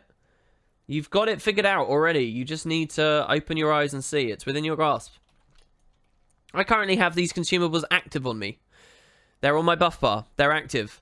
When they run out, they'll get colored a different color. They'll go like purple. They'll get grayed out or whatever it is. I think it's purpled out, right? And so at a glance, I can see that I have been running a certain consumable, but it's currently not active on me because of the color. That is what the passives need. All these things that just got nerfed this patch, I wouldn't have even needed the nerf. I wouldn't have even, because they wouldn't be frustrating to play against if they were visible. That's the thing. So, like, right now, when I play against a warrior, I spitball it. I'm like, all right, what's the odds that he got his Defy Pain popped in that engagement he was just on at the close node as he rotates into mid? Can I take this burst? What's the odds? And invariably, I'll give it a chance, and invariably, it wasn't popped, and then I get frustrated at my teammates because they weren't even good enough to pop it. By contrast, if I'm fighting against a Druid that's just rotated into mid, I can clearly see he has Signet of Stone up, and they didn't pop it. And I'm a bit let down by my teammates, but I'm not really pissed off with them. Not in the same way that I would be about losing a crucial fight because I have to go in blind. So literally, all I really think this needs is, you see that little Last Stand icon, the trait icon? Pop it on there. While it's active, it looks like that. When I pop it, grey it out. It stays on, but it's greyed out. And even better, if I mouse over that shit, it can tell me what the current ICD is. And that's good, not just for people seeking to counterplay the warrior. That's great for the warrior. Think about being a warrior and not having to guess if your Last Stand is up. Some people will sit there fairly snobby and they'll say, no, but it's skill cap counting all the cooldowns in my head at once like Rain Man. I'm so good at numbers. Fuck that, man. Like, there's a certain level of the bell curve you need to open the game up to allow people to be competitive. And I think that would be beautiful. And I wouldn't even care, right? If I can see that Last Stand is there, you could play around these things so well. Doesn't even matter. All OS, all of it. All of it. It would be so, so nice. So if they're going to do this nerf, great. I would love on top of that for them to be visible. And if when they're visible, that allows them to be powered up again a bit, fine. Let's do it. Evolute said, just assume it's never up because it won't be. Yeah, so I don't know. I think that I think I love this change. I really do. I just think that the devs can do a little bit more, and it would be pretty simple. What greatsword skin is that? It's the Forged greatsword, my friend. Forged greatsword. So I really think that, you know, there's more they can do with this, but it's a great start. So we'll go to Engie as well, because Engie had a very similar one. The other really important one to me. Traits. Self-regulating defenses. So this is when you go below 50% health, you drink an Elixir S for free, acts as a stun break. It's gone from 75 to 90. Now, Engineer, it's really cool, right? Because a warrior, you can really feel it. They have it every engagement. These guys sometimes you will get the instant burst. You will notice that they don't have it sometimes, that the 75 seconds haven't been up, and you will get it. Moving it to 90 just helps solidify that, and you just know that it will be leapfrogged encounters, and I think that's really good. We already talked about the tornado thing as well, I guess. So that's warrior. What else do I have to say about warrior? Where do I predict it will be? I don't think it's gutted. I think chaining, full counter, shield block, greatsword 3, dodge, full counter, endure pain. I think it's kite potential. I think it's invuln uptime. None of that's been hit. Full counters, you know, defensively the same. The durations of these things are defensively the same. I think it's been tuned back ever so slightly in a few little places, but there's still a ton of play to warrior. I think it will be fine. I'm interested to see if people run this. I'm interested to see if people do this, because again, I love the count. Like, again, there's counterplay to this res ability, and it's a lot of fun. Where's the counterplay to Well of Bloods? Where's the counterplay to Search and Rescue or Transfuse? I'll tell you what, there is one thing. I was actually on Angels' stream earlier. I think people have forgotten how strong launches are. So I tried to get him to do it for a game, but it's a very clunky, weird playstyle. So the current meta Hollow build is not what you're actually looking at here. It's an SD. Well, is SD Hollow meta? Maybe the protection variant is. Anyway, you can run SD Hollow, and it's gadgets, it's tools, right? Personal Battering Ram got ammunition at Path of Fire's launch. This is such a good counter to a lot of the res potential that's in the game at the moment. Such a good counter. It's funny as well because I'm going a bit deep here. If people don't really know the game very well right now, I'm going to be losing you here. But the Explosives Hollow variant, which ran Minesweeper, dodge, dodge, dodge, dodge, dodge, would use Elixir R, right, to refresh extra dodges.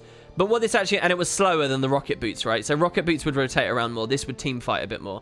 And one of the reasons it was great at team fighting a bit more wasn't just because of the downstate cleave, but also you had some res potential on Toss Elixir R. So now the Minesweepers have been changed. I'll talk about that in just a second a little bit more. But when we look at the idea of running a tools-based Hollow that runs gadgets and runs static discharge, right? And I guess, what, takedown, right? Lock on, we'll talk about that in a second, actually. When we talk about this, and you look at your utilities, a lot of people run the rifle turret because you get surprise shot. It's got great synergy with static discharge. Static discharge is you fire a lightning bolt whenever you use an F ability. And this one can cast in any direction, even while you're kiting away. It hits fairly hard, and it procs a static discharge on a nice quick cooldown.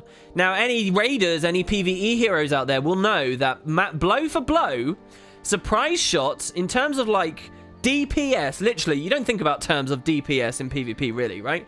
But the PvEers will know, in terms of DPS, this averages out to be basically exactly the same. The launch personal battering. So you get just as much pressure, but it's spikier pressure. You get an extra days on there, so you can proc, say, the balance stance that I was talking about a second ago. It's spikier, which I kind of like. But again, Path of Fire made this ammo-based. So this is personal battering ram, right?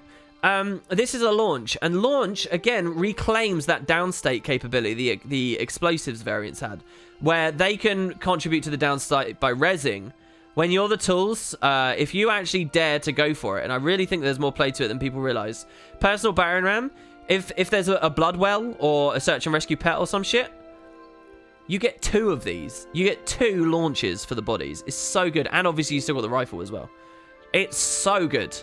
So if people don't know what I'm talking about, you can blow the body out and move it. I don't know why I'm talking about all of that, but yeah, why am I? What were we looking? Oh, you guys were looking at the screen, the fucking thing the entire time. That's brilliant. Wow. I'm such a bad streamer. Here, personal battering ram.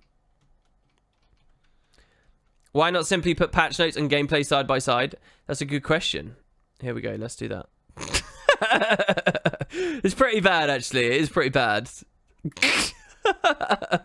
It's the stream delay as well, so you got to forgive me a little bit more.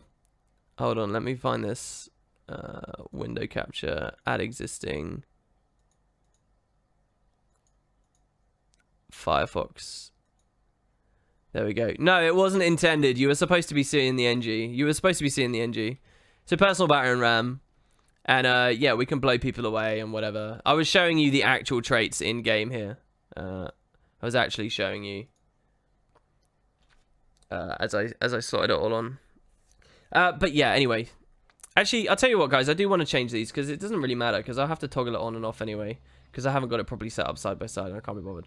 Don't worry, I'll just remember. I'll just be better.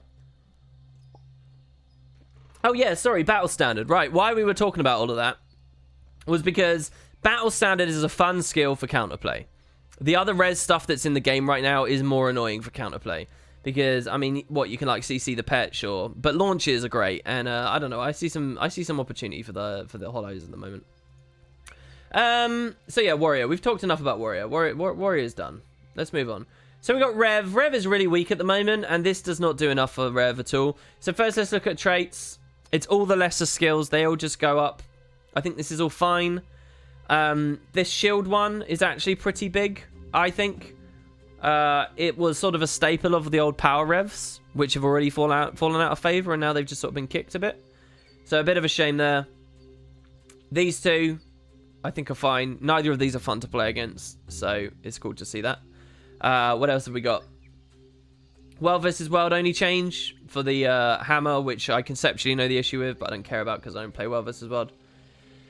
Here they buff Kala abilities, so just buffs. So bleed, double duration bleed. That doesn't look like much, okay, on paper there. Oh, 2 seconds to 4 seconds. But remember, this is an ability that pulses tons of bleed packets out. They have essentially doubled the damage. This is an increase of 100% for one of the Renegade Spirits here. This is actually a 100% increase. If I'm using OBS, I can set it to automatically. Ah, that's a good point. I could do that as well. But is it enough? I don't believe so, because I believe that these abilities are actually inherently flawed. I believe that the spirits need a different change and a more fundamental change, which is not in scope for a split. So it's, you know, throw them a bone. It's fine. It's good. I like it. We also get a 25% buff on the power for one of them.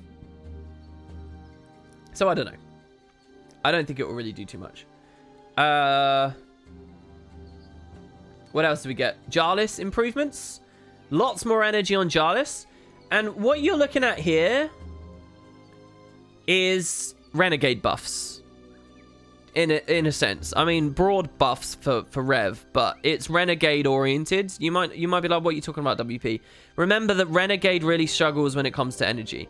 So everything that they do to improve energy on Rev, we saw on the previous patch the Shiro impossible odds and stuff. Everything they're doing there opens access to the F abilities. Renegade. I didn't say Kala. I said Renegade. So if you run Renegade for the F abilities, you but two separate legends, Jarlis maybe being one of them, as they're angling for here, it gives you more access to that stuff. So yeah, it's not a 5-minute stream delay. It should be 20 seconds. So, are there any Renegade meta builds this season? I haven't seen any bow. It's literally, this Renegade is the lowest of the low at the moment in terms of elite specs and stuff. There's just like, it really feels like no opportunity for it. But we'll see. We'll see what they can do. This I actually am really excited about. The attribute bonus on Malik's elite. All the way up to 15% now. That's a 50% improvement. I don't know. I'm curious to see how that goes. You rip more boons as well. I think that's fine. And pain absorption, drop the energy. Again, similar situation. I'm not too good at Rev at the moment because it's so out of favor, but you know, we'll see what they do with that. So that's fine. Now, Firebrand. Remember, already sweeping changes to Firebrand just because the Magi Amulet's gone. That's already a significant difference right there.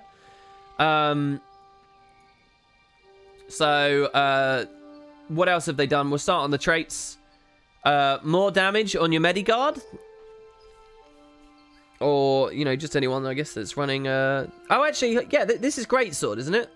Pretty sure Zealot's Blade's Greatsword. That's not Sword, is it? Anyway, you also get increased cooldowns on the passives. So, I don't actually remember what either of these do. Do you guys remember what these do? Virtuous Solace and Hunter's Determination. This sounds like DH. Oh, is this the one where you get CC'd and you, like, throw a little, like, Aegis trap down? Is that one? Can't remember anymore. Christ, Season 5, there were tons of these. I'm never noticing donations. What the shit? Oh, my God. Why? Shoobies? What is this? 20 minutes ago. I hope you're having a good day. Well, I was, and then the whole idea for the stream died, and now you've done this, so now I'm back to having a great day. Holy crap, dude. Thank you so much. Wow. I got £50 there. Dude. Why am I getting all these big donations lately? I'm being, like, proper showered with stuff lately. I mean, I'm so humbled. Thank you so much, man. That's so lovely. Holy crap. Holy crap. Wow. And Ewendel as well. Poor Ewendel in the shadows of that. Who, you know, over a long enough time has obviously donated that much. When you tune in for the monthly, but it's a literature stream instead, Resident Sleeper. Thanks very much, Ewendel, there. You're bringing us down a little bit there. Sorry about the literature. Holy crap. But damn, wow. Thank you so much. I honestly don't... To the both of you, thank you very much, guys. That's really sweet of you both. Thank you. So yeah, back up to the skills though for Guardian, okay? So we get the tomes. So this is the F2 tome. It's the final skill. So what this is it's when you heal your allies, you heal them for more. And what they've done here is they've reduced the benevolence from 33 to 20. This seems motivated for whatever the reason the Magi amulet was, because what they've done there with the Magi changes, they've got rid of healing power main. So you're going to be 150 healing power lower and now much less benevolence. But you can source benevolence from elsewhere in the game. And I'm wondering about doing that maybe at some point. If they keep going in a certain direction, you'll see people utilize other things. But anyway, yeah, they're just bringing down the tankiness in these fights, the amount that a Firebrand can feasibly help a Scourge, because these are some of the more dominant things in the game at the moment. Tome of Resolve, the skill 2. So this is you cleanse condies on yourself, and you heal per condi cleansed, and you heal for more the more condies you get. And it was nerfed. It used to cleanse 3 condies, and now it only cleanses 2. And here comes another nerf. So they're reducing the amount it will heal you. So this is like a nerf stacked on top of another nerf from before. I guess what this means is the devs weren't happy with how it felt even after the previous nerf. This was the mid-season 9 nerf, and now we're getting a mid-season 10 nerf. Same thing. And then the auto attack as well in the heal tome, which is just one of your biggest healing opportunities. So last patch they got rid of a trait for Firebrand. Okay, I'll log in game and show you. Need to actually remember to swap these things though. All right, let's go on a Firebrand. I'll give you guys some visual demonstration here. So did I say that they nerfed a trait? They didn't nerf a trait. They nerfed something else. So back when in season 9, when I queued on a Firebrand to like almost legend at one point, okay, and like top 50 or whatever it was, easy without understanding anything, one of the main things that this build had was you have this trait here, Pure of Heart. Aegis heals when it blocks attack. This still exists. However, back when I was playing it, the auto attack down here on the F3, this spammed Aegis. So you'd run around spamming Aegis, which would pop, which would heal for 1,333 every time, plus benevolence or whatever on top, right? So what it meant was the F3 was a kit that could heal madly. And then the F2 was a kit that could heal madly with its auto attacks, which is just straight up autos. So last patch, they got rid of the Aegis on the auto and turned it onto the 2 instead, which means you can't do... So F3 is now about mitigation instead of healing, which is great. I love that. There's distinct. Mitigation. So resistance, reflects, toughness increases, protection spam. Mitigation, healing on the F2. So the F2 is the healing, but the auto, even on this one now, is also being shaved. The auto is being shaved as well. So across both patches and the removal of Magi's, Firebrand's total effectiveness is being dropped immensely. So is that all justified? I actually think so, yes. Supports are a really interesting thing for leagues, because I think supports in the hands of competent players and communicating players are obscenely strong and are brilliant. And it will always be, and I hope it continues to always be, that the team with the support wins when the team without a support doesn't. I would really like that. I think that's a good part of PvP. I just want more diversity in the supports that are available. But that's talking about tournaments. That's talking about organized. That's talking about competitive. That's talking about like the automated tournament that I wanted to host today, spectate today, but we couldn't, right? That's talking that. When it comes to leagues, supports are still very strong, but actually balanced supports, I think, are quite weak in leagues. The thing is, Firebrand has been so absurd, over the top, incredible, that it too has been good in leagues also. It depends on the level of quality of players that are around, I think. But, you know, basically what I'm saying to you is Firebrand can end up really, really weak. Firebrand can end up so weak nobody leagues on it anymore. Nobody solo queues on a Firebrand anymore, or very few people do. It can end up that weak, but still be a tournament competitive top tier build. Do you get what I mean? It's just that it would appear in one format and not the other. So I go back to, are the Firebrand nerfs justified? I actually think it's fine. Because all I actually care about is parity between Firebrand and Tempest. And whatever other supports they end up endeavoring to put into the game. That's what I actually care about. I don't know whether I'm right in this belief, but I'll go as far as to say this. I'll have some balls. Why not? I'll probably regret saying this. Someone will call me out and they'll point out how stupid I am. But I'll go this far. I'm not 100% confident in this statement, but I'll go for it anyway. If you deleted Firebrand from the game, you would find teams are running support Tempests in their tournament meta comps. You wouldn't find many support Tempests in leagues, but you'd still find it there. Support Tempest is a strong enough support spec still, just as it was through the Heart of Thorns days. It's just that it's overshadowed massively by Firebrand. The other interesting thing about support Tempest as well, by the way, that again a lot of people don't realize about PvP right now, is I guess I won't. I guess we'll go into the Scourge to demonstrate this. Let me ask you, chat. This stream delay. I'm gonna just wait. I'm just going to wait and see what people say.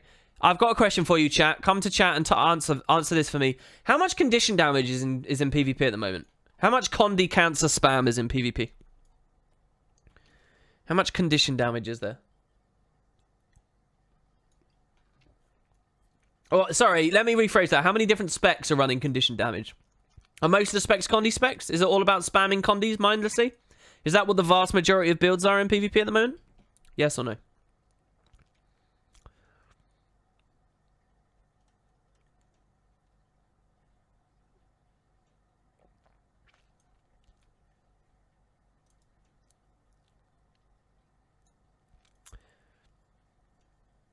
Yeah, there you go. Some people have got it. There you go. Other than Scourge, there's not much Condi in the game. There's really not much Condi, especially since the Mirage changes and the Mesmer reworks. There is not much Condi. This could be one of the reasons I really enjoy balance in the metas at the moment. There's really not that much Condi. There's not. Now, Scourge does an overabundance and sort of picks up the slack for everyone else. But there's not much Condi. There's not. And we'll get into the Scourge changes that are upcoming in a second. Which will accentuate what my point is here. But my point is there's not that much Condi. Now, if we look at Tempest support, if Tempest support is good at anything, yes, it's got cleanse capability, you know, it runs cleansing water and so forth, but it's actually also extremely strong at mitigating flat pressure because of Frost Aura. And because it's a Tempest, so its protection that it puts out is stronger than everyone else's protection in the game. Protection from a Firebrand reduces your damage by 33%, flat damage. From a Tempest, 40%. With Frost Auras on top. So it's actually kind of funny that I seriously... That's why I say this. I actually think, genuinely, especially post-patch, there's indirect buffs to support Tempest in there that you kind of don't realize just because of what's happening with Scourge at the same time. There's not that much Condi. And it obviously has a capability to reduce Condi damage, but, you know, it's more comparable to Firebrand than people realize. So Grimont says, remove damage dealing conditions from the game, question mark, profit. What you want to do, bro, is you want to go to Guild Wars 2, you want to go to Google, you want to type Guild Wars 2 PvP, and you want to filter the search results for 2012 results only. And maybe like the first half of 2013. If you do that, there you go, that's it. No one ran Condi back then. Condi was terrible. Condi was terrible for ages. And look at the discussions about the metas back then. You'll see that nobody liked it. You'll see that everyone wanted Condi to be in the game. You'll see that people saw untapped potential and huge swathes of massive amounts of class balance that was completely unviable. So the devs listened and put Condi in. So no, I don't believe that deleting condition damage from the game is a thing. Coop says, can you upload this to YouTube so I can watch the stream offline? I'm loving this stream so much. Education. Well, it will go on Wood and Potatoes too. It will be forever up. Oh, did someone get a link deleted? What was this? Yeah, there's also Condi Thief, by the way. There are Condi Thieves that run around. There are some Condi builds. There are some Condi builds, but it's not like some massive, devastating, overpowering force. You might even find a really interesting thing, which I think is the dream, really, where you pick a support, a totally different elite specialization based on the counter comp, based on whatever you perceive your enemies to be running. Based on whatever it is. Yeah, Condi Engi was like super dominant when Condis first became a thing. But anyway, so yeah, there's sort of a lot going on with this, and I like it all. I think it's good. I don't mind if supports are sort of mediocre in leagues, unless you're playing with lots of high-level players who can sort of implicitly, without communication, understand how to utilize the support and dip on and off the node with a support and allow the support to res them and not push terrible engagements and so forth. I think that's all, you know, you can run supports in that perfect world. I think the population can sustain that right now. But realistically speaking, I'm okay with the supports being in tourneys more than they are in leagues and stuff, and just dragging Firebrand down a bit. I think it's fine. Moving on. What else did we get for this class? Now, another sort of baseline philosophical change that they've got going on here. Oh, wait. We have some other changes first. Signet of Resolve. What's the Signet of Resolve? Can't even remember. Is this Toughness Signet? What's Signet of Resolve? I can't remember which one. Oh god, Sind hosted us. Okay, so we're talking about the upcoming balance, everybody. Thank you very much, Sind. I hope the tourney went well. We were gonna cast it today, but it didn't work because it's basically down, I guess, for maintenance. So we're sort of doing a really shitty sort of off hours stream. But it seems like you had quite a few people, so thanks very much, Sind. I hope you guys I appreciate this. A lot of you probably already know this, but we're going through the balance changes that are upcoming specifically for PvP and World versus World. That's what we're doing. We're currently on the Guardian section, and we'll probably be going for quite a while. Is it the Heal Signet, is it? So yeah, we're just looking at Signet of Resolve here. Yeah, Heal Signet, this doesn't really mean anything. People won't run this too much. But again, it's the same thing here. I don't mind, like, the kind of snobby perspective that you get from people where they say, oh, nobody runs this anyway. What's the point in doing this buff? I think is dim. It's fine, right? If nobody runs it, let them throw it a bone. There's always the question of why shouldn't this be in PvE as well, but I think Reddit covered that well enough, and again, I don't really care too much. So yeah, you got the Heal Signet. I don't think people will run that. If you guys don't understand why, it's because on Firebrand, the Mantra's extremely powerful. Aegis spam, especially with the Pure of Heart combination that we talked about earlier, is really, really, really nice. And this can cover you, like an Aegis can cover you from a critical CC in the middle of a res or whatever. But also, even if you weren't Firebrand, if you were running other stuff, Litany of Wrath is better on Medigard. And Shelter is better generally for the other playstyles. Because this is like some old school tips here that people, you know, hopefully know by now in 2018. If you get interrupted in the middle of a heal skill, it's kind of bad, right? Well, this is a heal skill that blocks while you're in the middle of it. So your odds of being interrupted during this are very low. There is unblockable counterplay in the game now. But I think that's fun. So yeah, they're just outclassed. Receive the Light, Healing Breeze, as it was once upon a time now.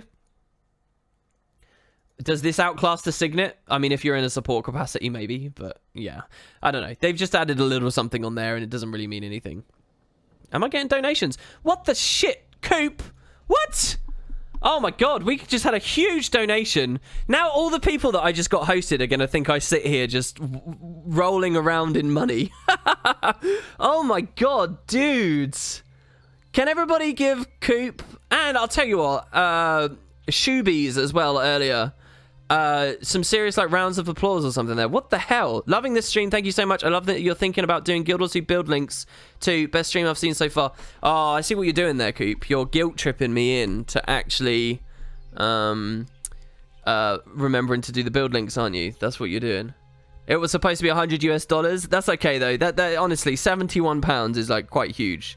Thank you so much, dude. What I look like when I get a donation. That's insane. Thank you, man. I'll keep going. We'll go in depth on this. This is too long of a discussion to be a YouTube video anyway, even by my standards. So I don't see the harm. We're not even 2 hours in yet, so. All right, so yeah, let's keep going.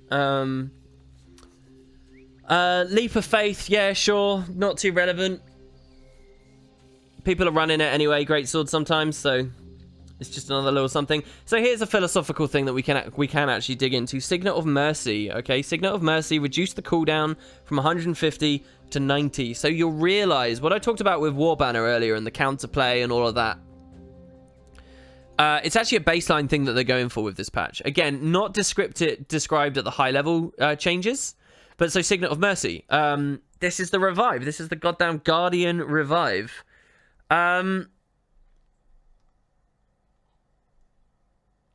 It's a weird revive, honestly, because the passive is shite, all right, but the active is like bad.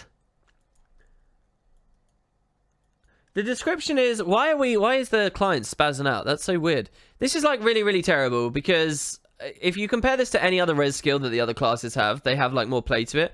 The AoE field would make you think this is an AoE res, but I don't think it is. Oh my god, what's going on? Why is the client spazzing out? What's going on here? You're not going to see people running this, but you'll notice what they're doing is they're just trying to build up some more res things. It's kind of strange, actually. It's like they're saying, okay, we're not happy with the above ground sustain, but we're going to continuously buff the res capabilities of the classes. Like, there's no search and rescue nerf here. I don't think there is. I think there's a buff to the Well of Blood. So it's kind of interesting. I don't know what they think is actually getting, because that's more annoying, if anything. I don't know about you guys, but I think that the more but overly tanky gameplay is going to be bad for Conquest, right? But what's worse, people never going down, or people constantly going down and getting rezzed. I don't know. I feel like one's more frustrating than the other, and it's probably the latter. So I don't know. Maybe they're just wanting to add something to skills that have had nothing for years and years and years. So then the sword abilities. Nobody wanted to talk about these. Spirit weapons. This is actually a buff piled on top of some other buffs that are very recent. So the Sword of Justice, the ammo is now 20 seconds.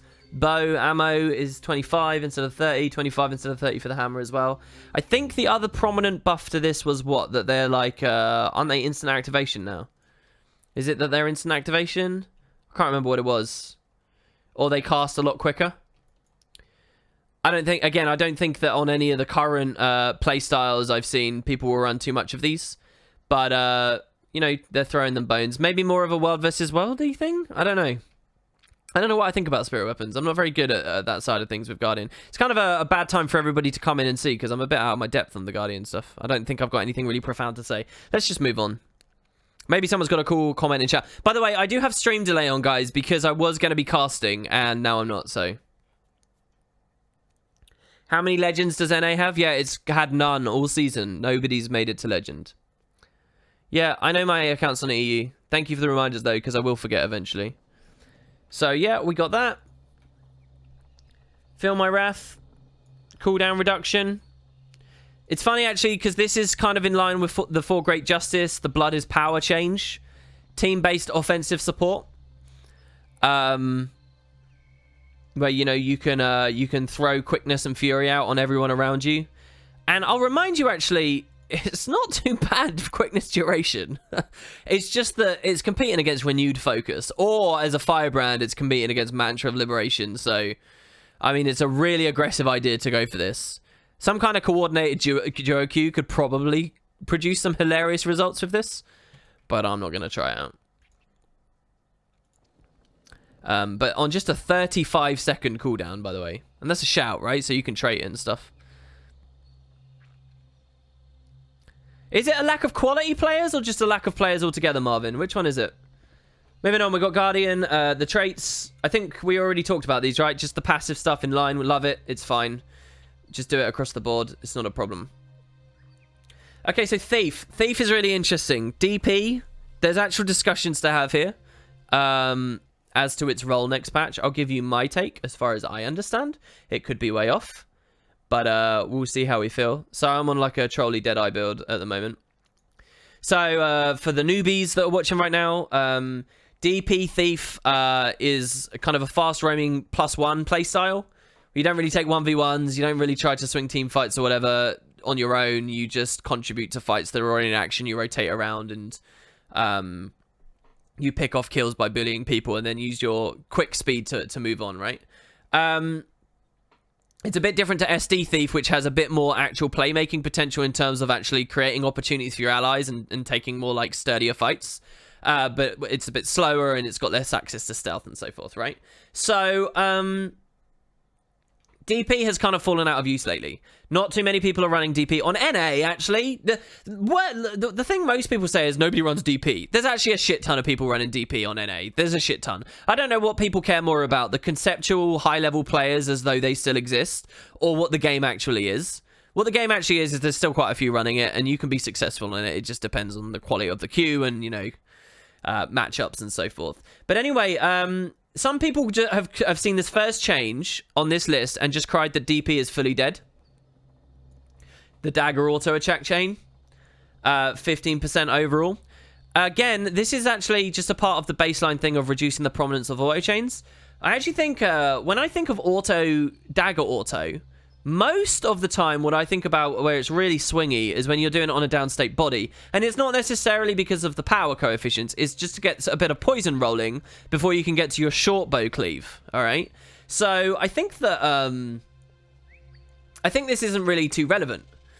This is actually kind of interesting. So, in the olden days, nowadays most people will think of like a noob thief spams headshot with like the Daredevil trait, Pulmonary Impact. And they'll just spam it and spam it and spam it until they're out of initiative and then they'll move on. This here to me, this is like the old school version of that. Heartseek spam, baby. Don't do anything else, just 2, 2, 2, 2, 2, 2, 2 until they're dead. They changed the thresholds a while ago. I think it used to be 66% and then 33%. Now it's 50 and 25, which means that you get a much narrower window to land the really juicy massive one. But a 20% damage buff on the Heartseeker. So I think that this might actually mean something. I mean, really. I think that's kind of interesting. And I think you might see some really meaty Heartseeks coming down. I think that but basically what I'm trying to say is this is more negligible than this is beneficial. I think, personally. And at the same time, if you look for the sword people, they're getting their autos lowered a little bit.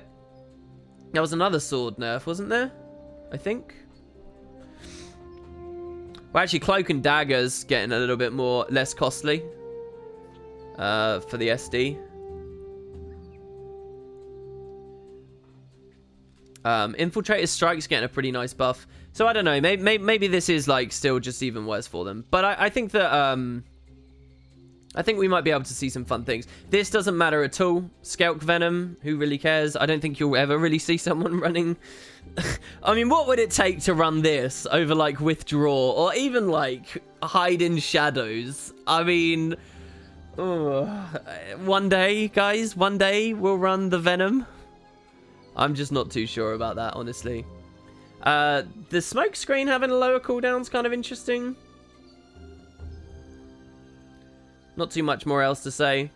Pulmonary. I mean, this is another thing, actually, for DP. This hurts DP a bit, I think, obviously, because your headshots are worse.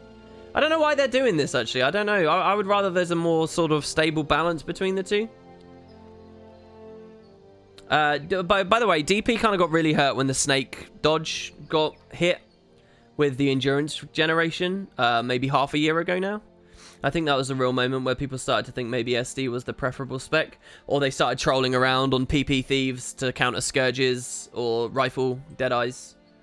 There's actually a lot, or even Condi Thieves. To tell you the truth, I think that of all classes right now, I don't know about EU so much, but on NA, Thief probably has the most variety that I see. It is not uncommon to see Rifle Deadeyes. It is not uncommon to see PP Thieves. It is not uncommon to see DP Thieves. It is not uncommon to see SD Thieves. There's a lot. It's not uncommon to see Condi Thieves of quite a few varieties. There's quite a lot of difference going on there.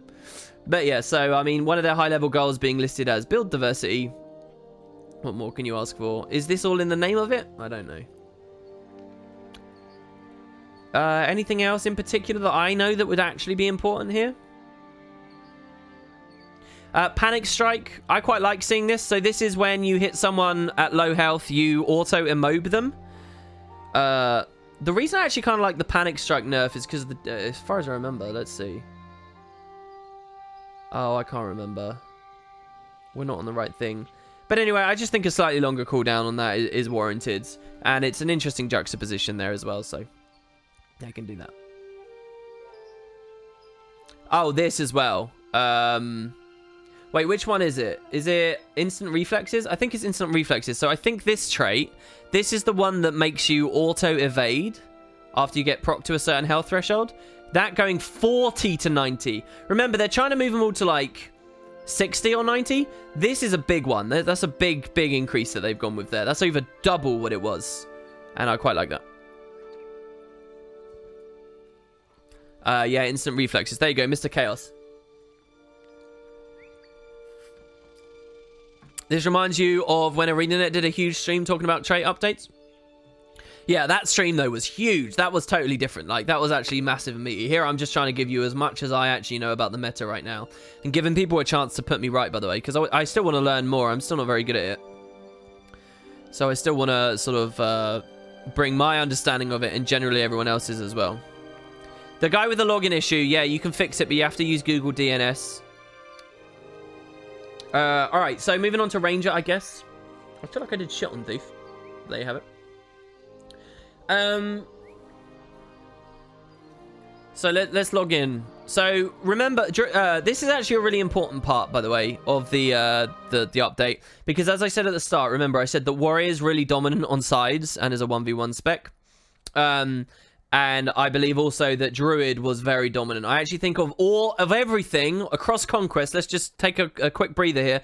I think that before this patch comes out, everything, and Mesmer notwithstanding, because those changes haven't quite settled in my eyes yet. But I believe Warrior and Druids are overtuned. Not majorly overtuned, but I believe they're overtuned. And particularly Druids. This is no actual build. I haven't run Druid for ages, by the way. So this don't actually judge my build. We're just here to look at traits. I believe that particularly Druid is actually quite unfun to fight against, to play around, to just constantly have to walk away from, to constantly get mowed and shot from across the map and stuff. I really don't think it's very fun. People who have been watching my PvP streams lately will know that, and I think that any kind of slight tuning down would justify it. It is interesting because I'm not sure what it offers if its sustain gets hit too hard, if its 1v1 potential gets hit too hard. I'm not sure what else Ranger then gets. Like someone said in my chat the other day, like, do you think we all want to be playing these Druid builds? Do you think we want to be on these sustainy builds? No, I don't think you all do want to be on them, actually. And you may have a point there. But I think that that's the job of Soul Beast to come up a bit. So I don't want to see this nerfed. I don't want to see this gone. I actually really like the space that Conquest is in at the moment, where a good number of your games will immediately split across 3 nodes. For a long time, Conquest was fairly stagnant in that it just felt like quite formulaic.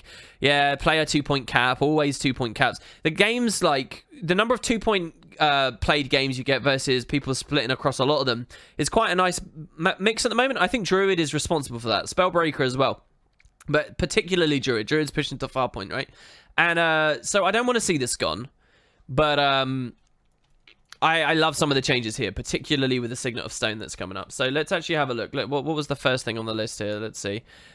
Seed of Life. Increase the cooldown from 1 second to 3 seconds. So isn't that CA2? Is that CA2? So that doesn't really matter too much. I don't think that matters too much. Rejuvenating Tides. Reduce the base healing per... My eyes blurred a little bit there, and I saw it from really far away, and here's what I read. Rejuvenating Tides. Reduce the base healing per pube from 650 to 550. So to the actual change, you know, I think that's like within tolerances to not be like totally devastating. I'll tell you what the devastating changes are in a second. Solar Beam, the power coefficient goes down. This is a tiny change. I know it's a 17% change, but Solar Beam was hitting so little anyway. It's like, what does it matter? But one thing I will say about Solar Beam that I'm quite happy is I have been a bit frustrated on especially glassy specs, and not just fresh air, but especially glassy specs with them just solar beaming all day. And there's another relevant point here as well that I think a lot of people miss when they review this.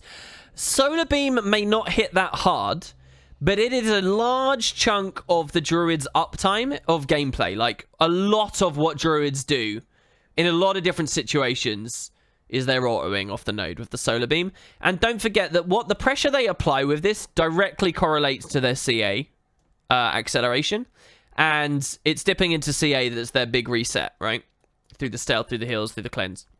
So, I think that despite the fact numerically the solar beam change doesn't look very profound, I think it is more profound than people realize, and that therefore makes it a perfect balance change because it's sort of a deceptive tune down.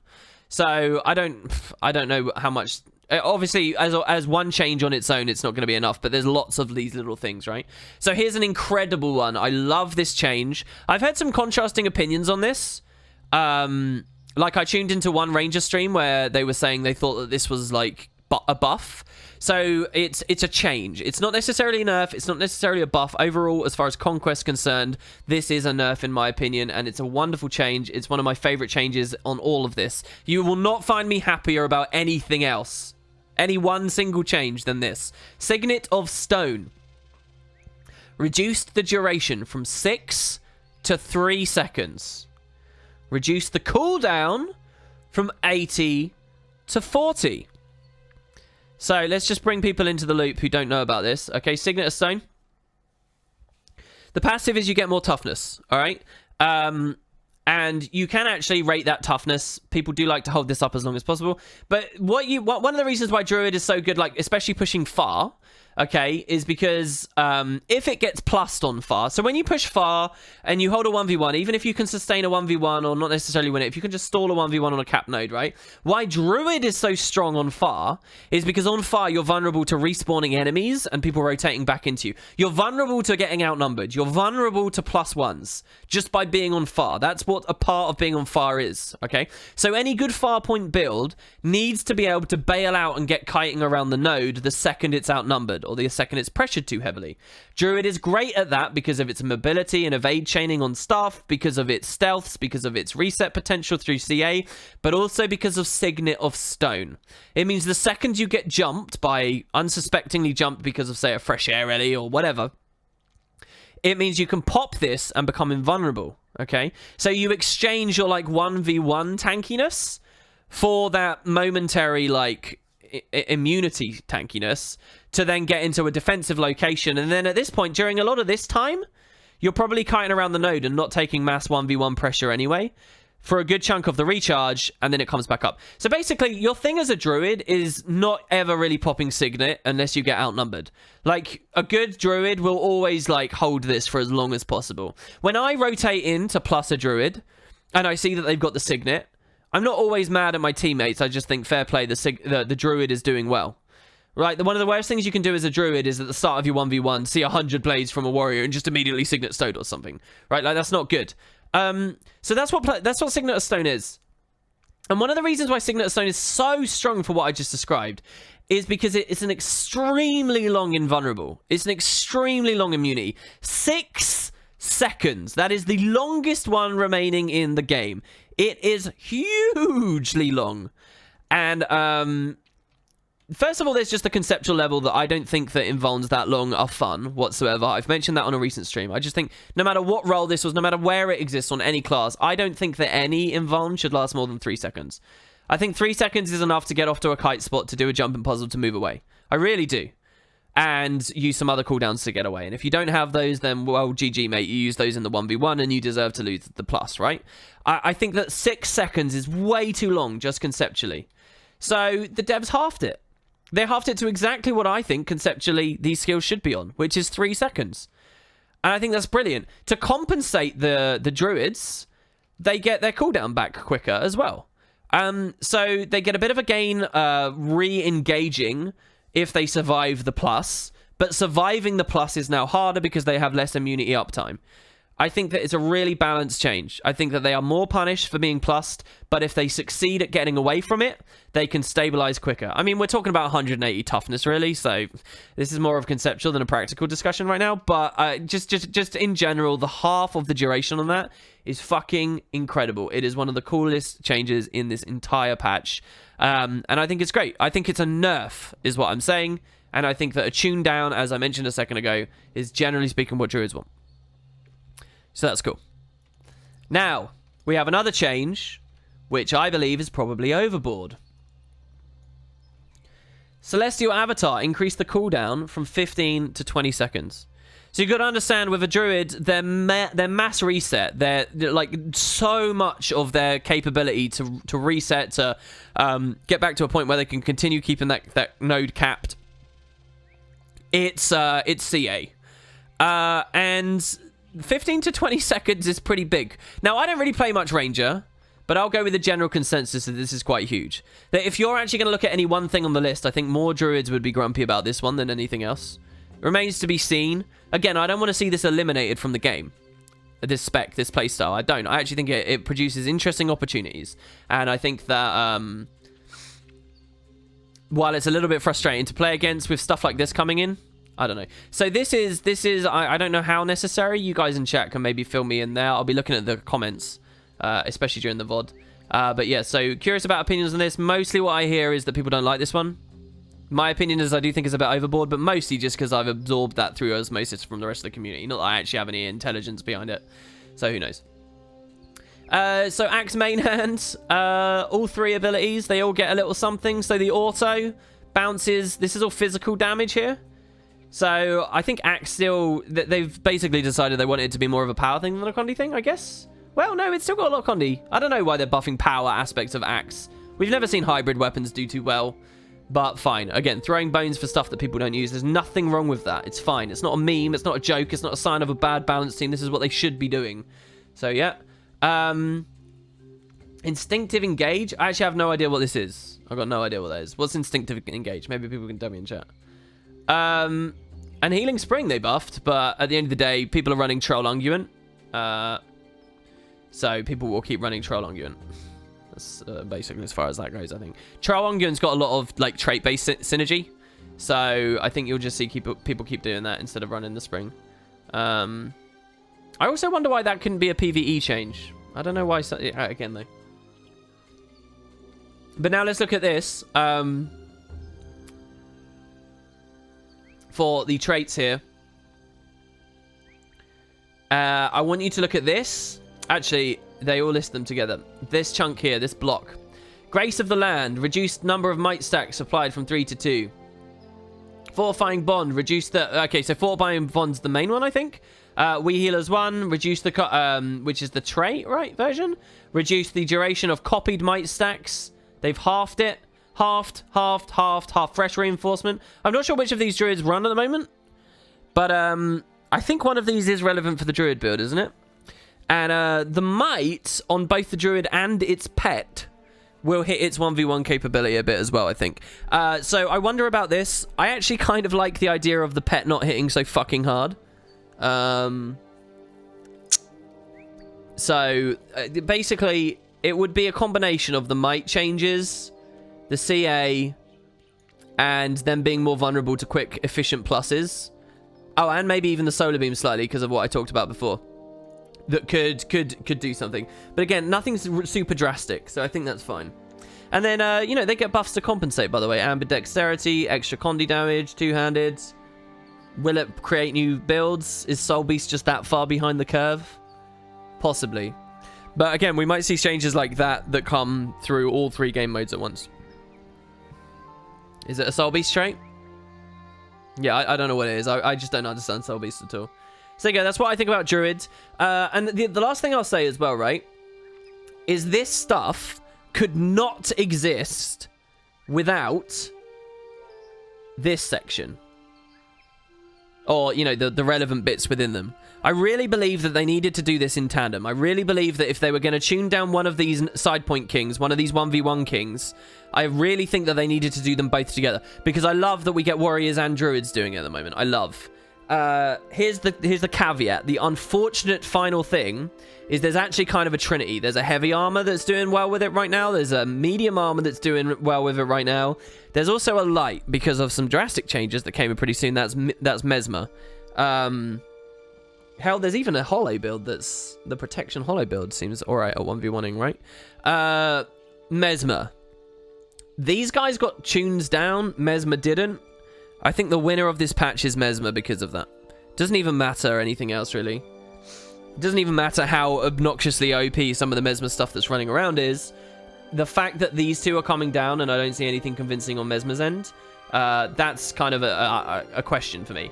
But what I've been thinking with Mesmer, well, I guess we'll do the Mesmer section now, right? Is there even a Mesmer section? There is, I remember, because they do Mirror of Anguish and stuff, don't they? Revenant. Mesmer, come on, where are you, Mesmer? Here you go. Look at how small the Mesmer section is. Look at this. Right, so Illusion of Life. I'll do my little stories and then we'll come back to the other thing. So Illusion of Life, reduce the cooldown from 120 to 75. This is just in line with the res stuff. We already talked about the pros and cons of that. I will say one other thing though. Illusion of Life is fun. This is a really cool skill. Literally the only people who will be nodding and agreeing with me right now are like pre-Christmas 2012 PvPers. Do we have any of those in chat? Type a 1 in chat, because we had a host from Sind. They probably all buggered off by now, haven't they? But if you properly majorly PvP'd, like way back when, maybe you heard of this. But Illusion of Life was kind of a play. You'd have like a Mesmer would pour on a side. You'd go and swing the mid-fight with a super OP like Time Warp when quickness was double effectiveness. And if your allies were down, you'd score the temporary res on Illusion of Life on like a heavy power comp, like a high pressure power comp. And you'd res people, it potentially multiple people, and you just instantly swing the fight and kill them. And Illusion of Life is like vengeance for your allies. If you guys have never played with this, it's vengeance for your allies with a 100% rally chance. 100%. So if all you got to do is score 1 defeat. All the Illusion of Life needs to do is just delay a stomp when there's 2 downs, and it's a full res. And this was at a time where other full reses were not that potent. So it was really fun gameplay, particularly to recognize that you've been Illusion of Life against and counter pressure it. A lot of fun. Definitely not viable or effective for many, many years now, in a long time. Even questionably so way back when. But I like the skill. And so, beyond the other res changes this patch, maybe War Banner I'm more excited about. Not that, again, I think it will be done too much, but Illusion of Life, I think. This coming back to PvP, I think, would be really fun. So yeah, and maybe people can verify having had that experience. I don't know how many of them there are around anymore, but there you go. So yeah, their other skill, the Disenchanter, increase the cooldown 5 seconds. Robert G, listen man, I'm telling you, I know you love Mesmer. I know you've got some great thematic ideas and solid on paper ideas, and you want Mesmer to do well. This is a pittance. Disenchanter is like obscene, and 5-second increase cooldown, not enough. But I'll come back to that in a second. Traits. So exhaustion appears on Elusive Mind, so this is really cool. Actually, the exhaustion on Elusive Mind might mean that I don't... It depends when this patch comes. I might not run Mesmer, actually. I might not run Mirage. So let's go back here.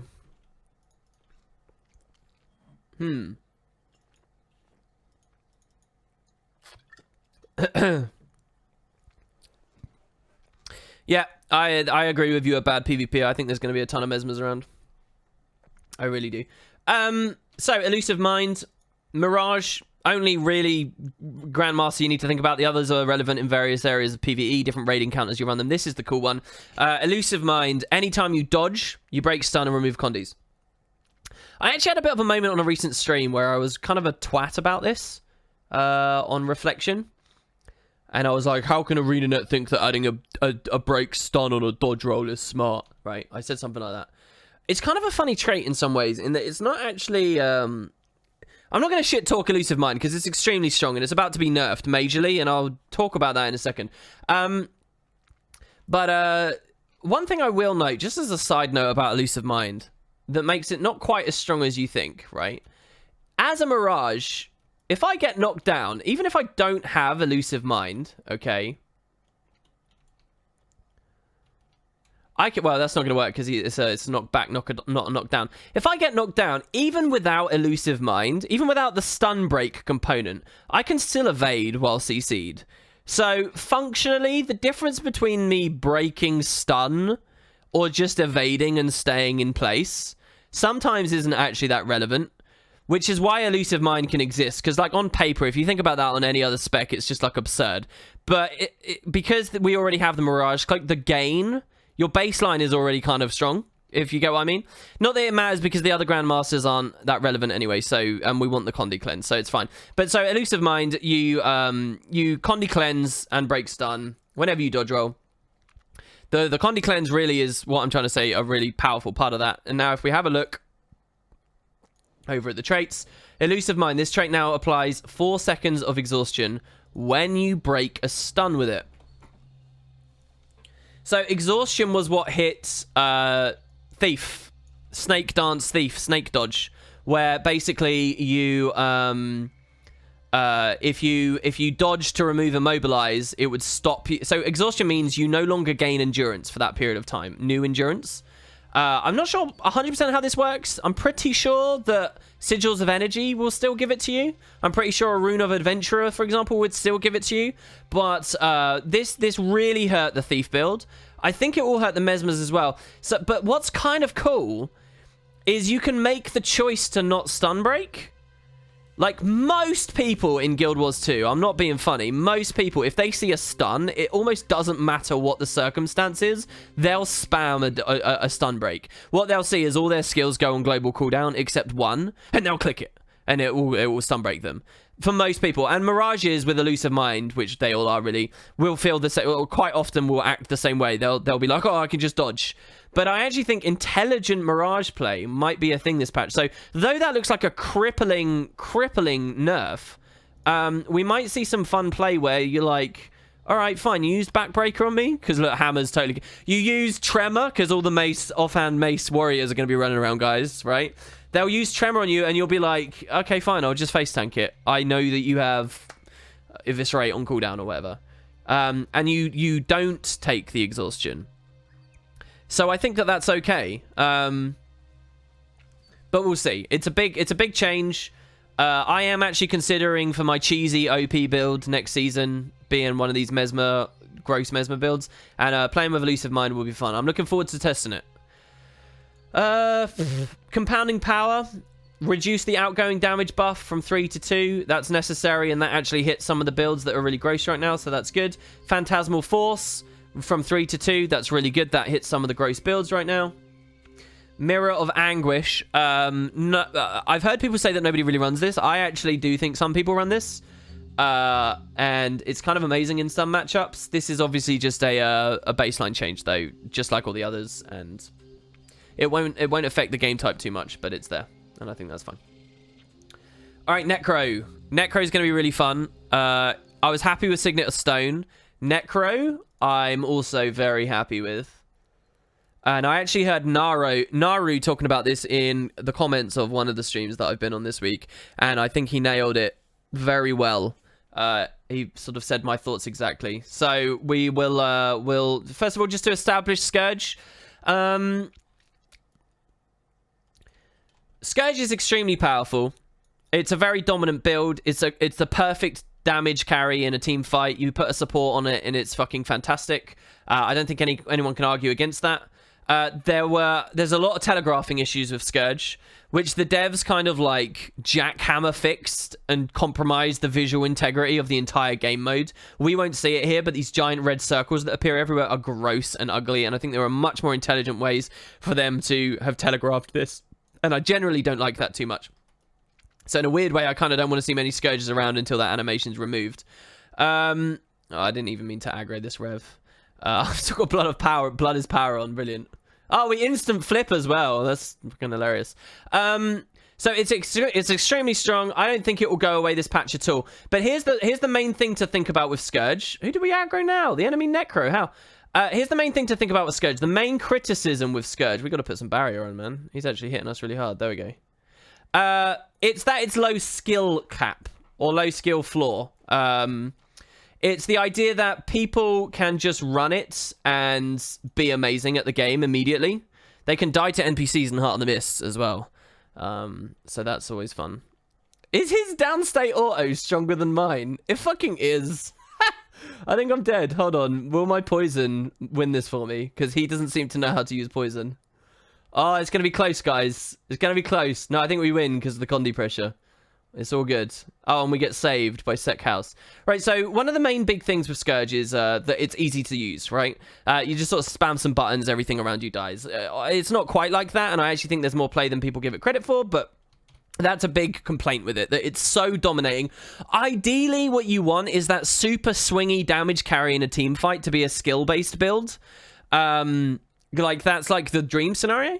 But I don't think it's too bad that you have effective builds that are easy to utilize. I don't think they should necessarily always be top tier, but I think having extremely powerful builds that are easy to utilize is a great way to encourage fresh blood into the scene. 99% of PvPers, 99% of PvP streamers, people you see in their chats and whatnot, they don't care enough about getting new people in. They don't think about it. It's their game type, and they're upset that it's falling apart, but they're also not really willing to encourage people in, or, you know, make people feel good about coming in. Scourge actually does that. I can literally say to everyone in this chat right now, if you've never played this game type, roll a Scourge and you'll do all right, and you'll at least get your foot in and get some confidence. I think builds like that are powerful for that reason. But even with that, I still believe that the skill cap thing should be addressed, and this patch did it brilliantly. So let's have a look. And it's the top block immediately, okay? Garish Pillar, this is the fear on your shade. Desert Shroud, this is the OP, like, crazy Condi barrier extreme swing skill on your shade and yourself. Ghastly Breach, this is your elite. Plague Signet, this is your extremely powerful flip Condi ability. Trail of Anguish, this is your stability and a little bit of mobility. Also stability for your friends too. All of these are significantly ran in PvP. All of these are direct hits to current meta Scourge. All of them are 100% as powerful and teamfight swingy as they were before. All of them. Just like with the telegraphing change before, the efficacy of the build has not changed. It's just counterplay has improved, and that's what's happened here as well. These cooldown increases represent the best way that you can nerf a build that is notorious for having low skill cap. What this means is the players that spam these abilities are punished more for spamming them, but the players who think carefully about when to use these and have high team fight awareness, those people are still able to be very effective. All this has done is raise the skill floor of Scourge, a specialization, a build that is notorious for having a too low one. This is the perfect nerf to Scourge. You cannot ask the balance team to do anything better. Do not listen to any of the dim-witted tomfoolery you see on Reddit about how, oh, increasing cooldown is lazy, lol, devs. Ignore these muppets. This is smart. This is a very, very good way to affect these builds, and I'm looking forward to seeing how that also affects sort of how many we see in our games and so forth. So 10 out of 10, really like that. I think that's all good. I don't really have anything else to say, to be honest. I guess on the Ghastly Breach, there's an interesting thing that's essentially juxtaposed with your other elite. The devs kind of fucked up in that they added a Condi Swing AoE elite, and then a specialization with a Condi Swing AoE elite. So now Plague Lands is more comparable, I guess. But I think you'll still see Ghastly Breach because the boon punishment is so strong. But yeah, maybe a little bit of build diversity gets opened up from that. Generally, I'm really happy with that. Remind me about the Guildhall upgrade at the end if you can, because I'm going to forget otherwise. So let's see what else we've got here. Signet of Undeath. Again, you can laugh at it, but it's just a baseline change to make these not so ludicrously stupid. So the other thing, by the way, about Signet of Undeath, again, this was ran way, way, way back. But the other thing is the passive on it actually people used to respect this passive. As a Scourge, you're probably not going to, because you run this, Nourishing Rot, so you just get ludicrous amounts of life force. It's like pretty broken, to be honest. But people used to respect the passive. I don't know, I think if they actually want Signet of Undeath to see play again, that's all they'd have to look at again. And then you might see people take off Nourishing Rot or on a Reaper build or a Core build. You might see some changes or something. But yeah. So that's fine. Would I ever do a video about good things to do with extra resources that you get, like Bloodstone Dust? Just use the converters, I guess. Probably not, because I'm not too interested in that stuff. Yeah, lower skill floor equals bad skill. Bad players are bad with the class. Oh, maybe I got my terms messed up, if that's what you're saying. I can't remember. Life Siphon and Dark Pact. These are dagger abilities. Don't really care. I don't see that people are going to run these very much. I don't know. Maybe. Maybe. I don't know, though. Signet of Vampirism. Don't really care too much. But this is essentially... These, by the way, these are targeting like a 1v1 spec. Conceptually, I just think that it's too far off. I think anyway. What else would we describe that as? Well of Blood. So again, I don't know about this change. This is a misstep. There are some missteps here, and I will call them out when I think there are. Mostly, I'm very positive with this though. So they increased the base heal on the Well of Blood, and the heal per pulse. So this says Well of Blood. Now Necros do actually get, as a minor in blood magic, lesser Well of Blood. So you cast a lesser Well of Blood when reviving an ally, and Wells of Blood revive 7%. But it's not really so much about the revive, but it's the heals that you get from sitting in it while reviving is also really nice. Like, that initial self-heal is still there, 4,000 fucking health. So does this buff mean that lesser is also going to get improved? I don't know. If lesser does as well, I'm questioning it. But otherwise, I don't know. Might see some people running it. Again, it depends. Like, with the Scourge changes and stuff, can you get away with not having consumed conditions? You have to put a lot of other flippant things in if you're going to try that. But then you do gain some stuff. So Spectral Grasp. So I've seen a lot of complaining about this. For some reason, this captured the imagination of some people with the discussions. I don't really care about this. I think it's an interesting skill. It might be a bit buggy or whatever sometimes to use. But we'll see what it does, right? This is actually a Reaper change, if anything, I believe. This would be a Reaper utility more than it would be anything else. Could be funny to run, but yeah. I don't have any particularly strong feelings. We already talked about the Blood is Power change, and the team base might stack instead of constant ramp on everyone. Well of Suffering. They doubled the Vuln. Reduced the cooldown. That would stack on top of the trait as well. So, like, if you ran, like, Wells, I don't know. I've always liked this well for power, core power necro. I used to love dropping this well and then going lich or something. Obviously, that doesn't matter anymore. I think that the well is probably a bit underrated and will be more so after this, but most people look at this as too small of a buff to start running it. But I like the change. It's a trend in the direction I want. Signet the Locust, increased power, increased the base heal. I don't really know what to say about that. I don't really have any thoughts. So, passive proccing stuff, Reaper's Protection.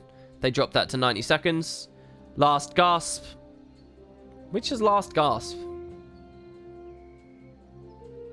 Which one's Last Gasp, guys? Let's quickly Google this. Well, maybe we can... Yeah, no, it would be quicker to Google than to go into game. I feel like I should know that off by heart, but I don't. Oh, this is gain Spectral Armor. Shit. Oh. That's a Scourge nerf. That is actually a Scourge nerf. You will see that hits Scourges. En masse, that hits Scourges. Every Scourge in the game runs this shit. Every single Scourge. And it's actually very strong as well. So this means that when you get pressured, you get an automatic protection. And if they keep hitting you in that pit window after, you get lots of life force. Which can especially... So, just to... Again, I'm sorry if I'm patronizing people. But a standard experience, if people are like halfway decent at the game, what's going to happen is you're going to be a Scourge at the start of your Conquest match. You're going to have no life force, all right? You're going to have none. And you're going to be at the start of that mid-fight. And they're going to ping you. They're going to target you. They're going to know that you're the main threat. And they're going to see if they can snipe you down before the Firebrand notices because he's too busy standing on the node or whatever, right? This will happen 100% of the time, every single time. This trait actually helps you massively because what happens is they burst you. Where the fuck is it? Here you go. I knew it was a minor. They burst you, and then you start ramping life force very quick. And the life force gives you your life-saving barrier on Desert Shroud and your weakness procs and your transversals and so on and so on and so on. And the F3, the F2. So this trait's actually really, really, really important. So the ICD's going up. That's not going to change that mid-fight that I just talked about there. Generally speaking, for the rest of the game, you'll probably have tons of life force and it won't that aspect of it won't matter too much. But the protection is a thing. It really is a thing. And I don't know. That's a shave. That's a sneaky shave, I actually think. A Scourge shave that a lot of them won't notice is just hit them. But it will. So yeah. Okay. What else have we got? So let's do Ellie. cooldown for reses is down to 90 seconds.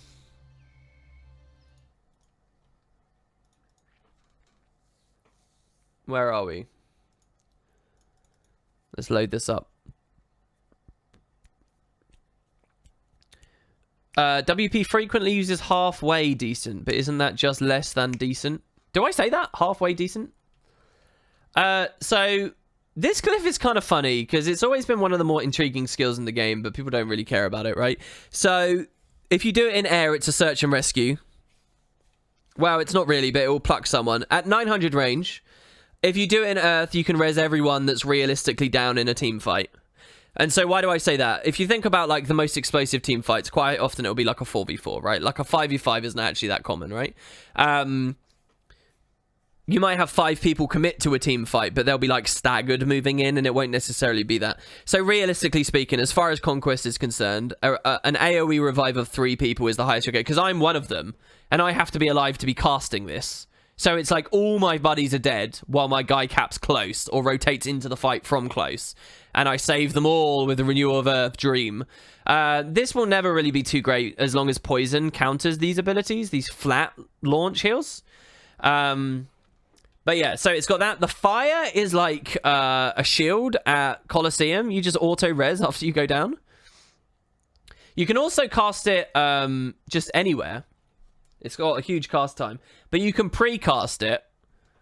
And you can utilize this for a free res. Now, if people are good, they'll notice the active effect on you. And they'll just stay and kill you again. But this is literally, this is like a rebound. This is better than rebound, actually, because you go down and then you get up again. And you can revive an ally at the same time. Kind of a hilarious idea that I've always wanted to pay off, but not in all 10,000 games that I've played or whatever have I ever. So the cooldown is going from 165 to 90. Air rallies can quite easily trait for Inscription and drop it by another 20%. So you'd actually get a few casts now. I don't know. You could probably viably meme it after the patch on the air-based... what's his name? Is it 7? I can't remember. But there's a guy that was doing an air-based Swordweaver with Lightning Rod. You can probably free one utility spot to meme this. And instead of running Tempest Defense, run Inscription. Could probably be funny to see. You might see me do a meme stream. Nice focus. Hell yeah, it is. It's great, isn't it? I made it just the other day. Really, really great focus. Love it. I love the book. So yeah, I don't know. But do I consider it as a serious change for the game? No, I don't. Not really. So this I actually like. I like Stone Resonance, Barrier Increase. I actually think that's a really strong trait. And I've been tempted to run it in the past. In this current meta on a Fresh Air Weaver, I've been tempted to run it. I will give it another shot next time, just because you get more barrier. Sorry, so lesser Stone Resonance is what I'm talking about. Great, regular Stone Resonance, I can't imagine myself running. Not on the builds I play. But the lesser one I'm actually interested in. This Shatterstone, they've just continuously buffed this. So it does 66% more flat damage. So this would be for... This is a buff for Fresh Air Ellie. It is a buff for Fresh Air Ellie. I don't know, though, to be honest. Like, what I actually think this needs is, like, more vulnerability. If this put 15 vuln on the body, I would do this on downstate bodies every time. Because 15% more damage, 15% more cleave from your entire team on a downstate body is relevant. A bit of damage is not relevant. So yeah, I think vulnerability is the way to move this up and make it a distinct skill. I don't think that the silly little power buffs are going to do anything. But that's another change. What else have we got? So dagger attacks here, dagger weaver attacks, basically all of these. Okay, this whole block here. More power on earth autos. The earth fire mix, I think that is. Has more power. The air fire mix, probably that is, has more power. The lightning 2 has more power, 40%, 50%, 50%. One more bleed in earth, which, by the way, this ring of earth change, this brings it back to what it used to be. for bleeds. I think it used to do more bleeds than the tooltip listed, and then they finally nerfed it to be what the tooltip said, and now they're just putting it back up, so to 3 stacks. So I think this nerf came in when Celieli was like super dominant. I think basically this is what you guys can see this as is the devs have realized Dagger Elementalist doesn't exist. You would have thought that Carl would have realized that Sword was too conceptually close to Dagger for them both to exist in tandem. Like, basically what's going to happen here is people are always going to say, why Dagger, not Sword?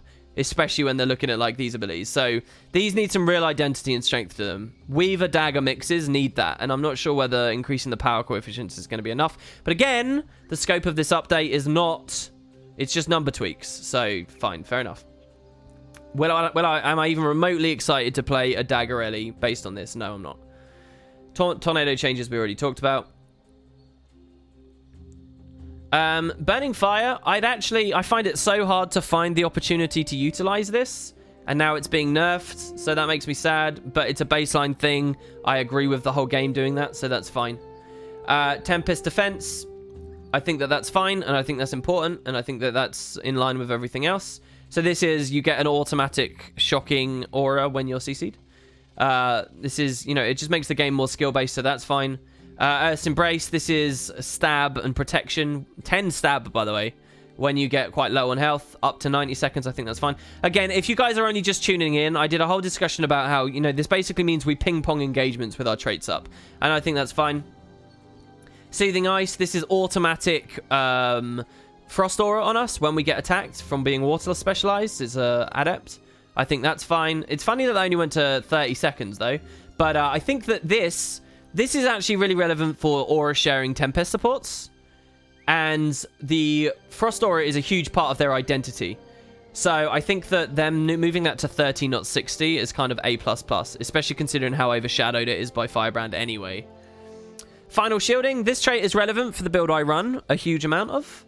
So we go from 60 to 90. It means that I won't have it every engagement, I'll have it every other. This is actually life-saving. I actually think this is really good. I think fighting against Fresh Air Weavers will become much more fun and possible as of the next patch. Because I don't think people realize how often the Fresh Air Weaver won just because of the final shielding.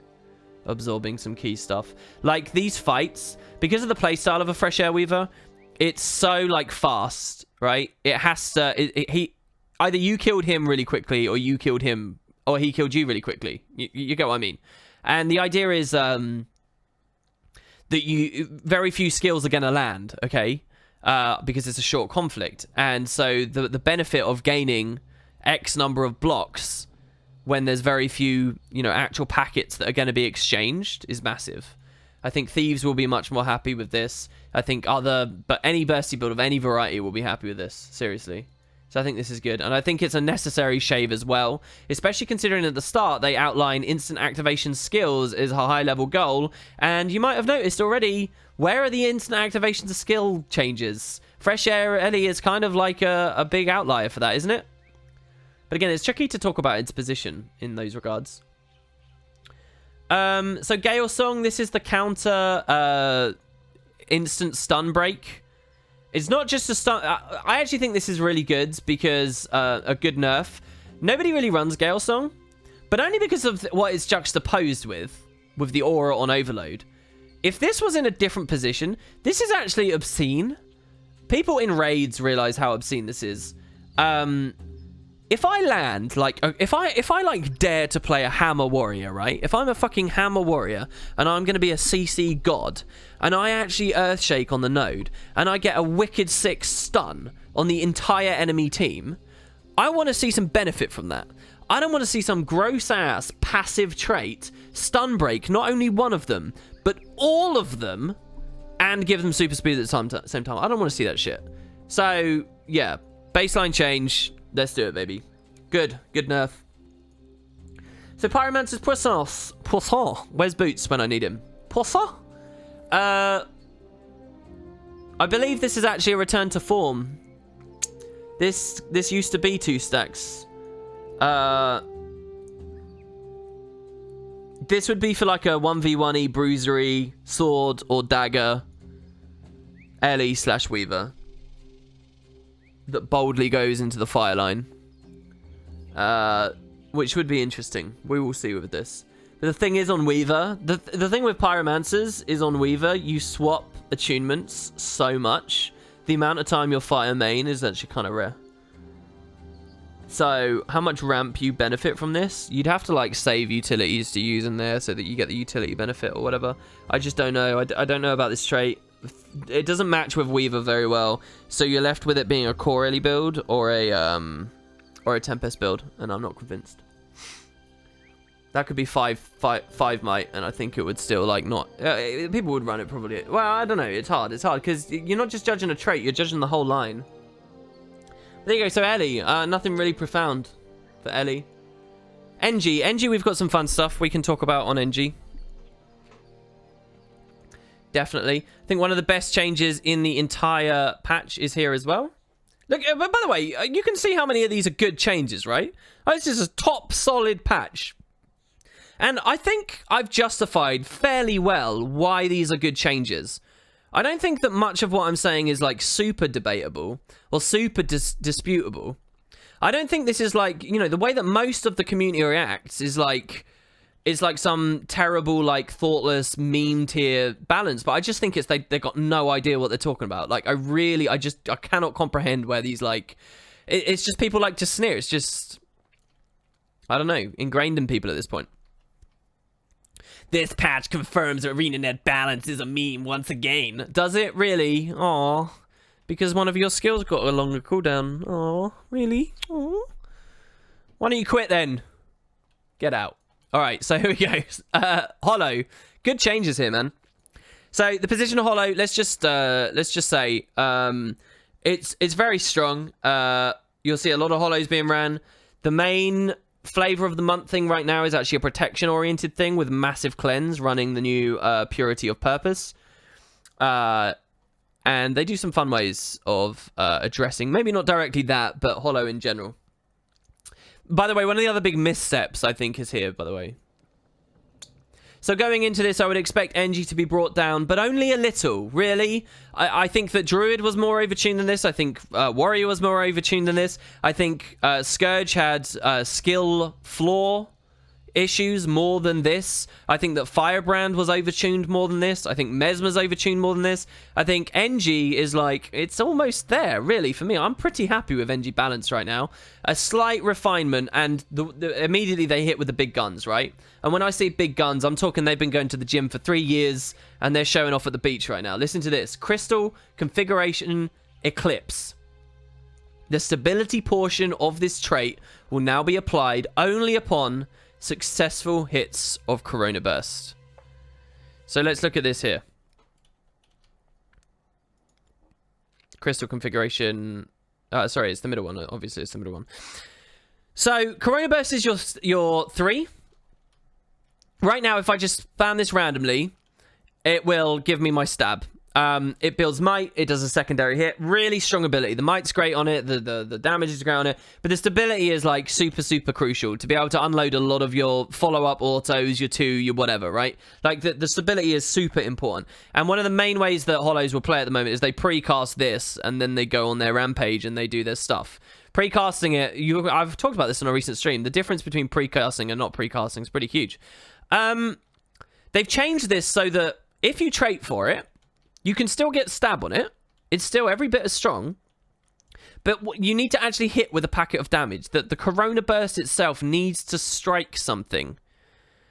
And this is great. It refines what's... it's great, first of all, because it entices people into some of these others a little bit more. But it's mostly great just because not only does the Hollow have something a little bit more intelligent to think about, but the counterplay potential for this is fantastic now. This is now a lot more interesting to play against Hollows, to understand that they're going to be looking for a certain range before Corona Bursting, to understand that more frequently they'll go for the Shockwave into the Corona Burst, so that then they can go for this. This is, it's a really nice change. Nerfs through increasing counterplay ability are never going to be bad, ever. Give me one nerf that was bad, but it was the efficacy wasn't changed. It was just people can counter something better. I think that really that's super fun, and I love that change. I think that's really, really good. So top stuff there. So this is the auto, a 40% nerf. I actually think that's kind of big. In terms of some situations where you're cleaving, but I don't know. Maybe it's not too bad. Slight refinement on the 2. The 2's a really meaty hit right now. I don't want to see that get nerfed too much. I think that this is more than enough already. They reduce the might. Again, you'll see just broad might coming down, but team-based might going up. And I think that's a trend that if they continue, Conquest gameplay could get really fun. The shockwave, they reduce the flat damage on it. This can actually quite hurt, but it's obviously the utility of the launch that you care about. And so I think that's fine. This is like a non-moving launch, by the way, a bit like what we saw, say, with Impact Strike. So it's a launch of 0, which means it has, you want to think about this when it comes to downstate as well, because you'll interrupt people that are, you can interrupt a vengeance in progress, yeah, or whatever else. A decoy in progress, if you get it right. Not decoy, what's it called? The Mesmer 2. Spectrum Shield, increase the shield duration. I think some people were already running this, weren't they? If that's the skill I was thinking about. But they've also increased the cooldown.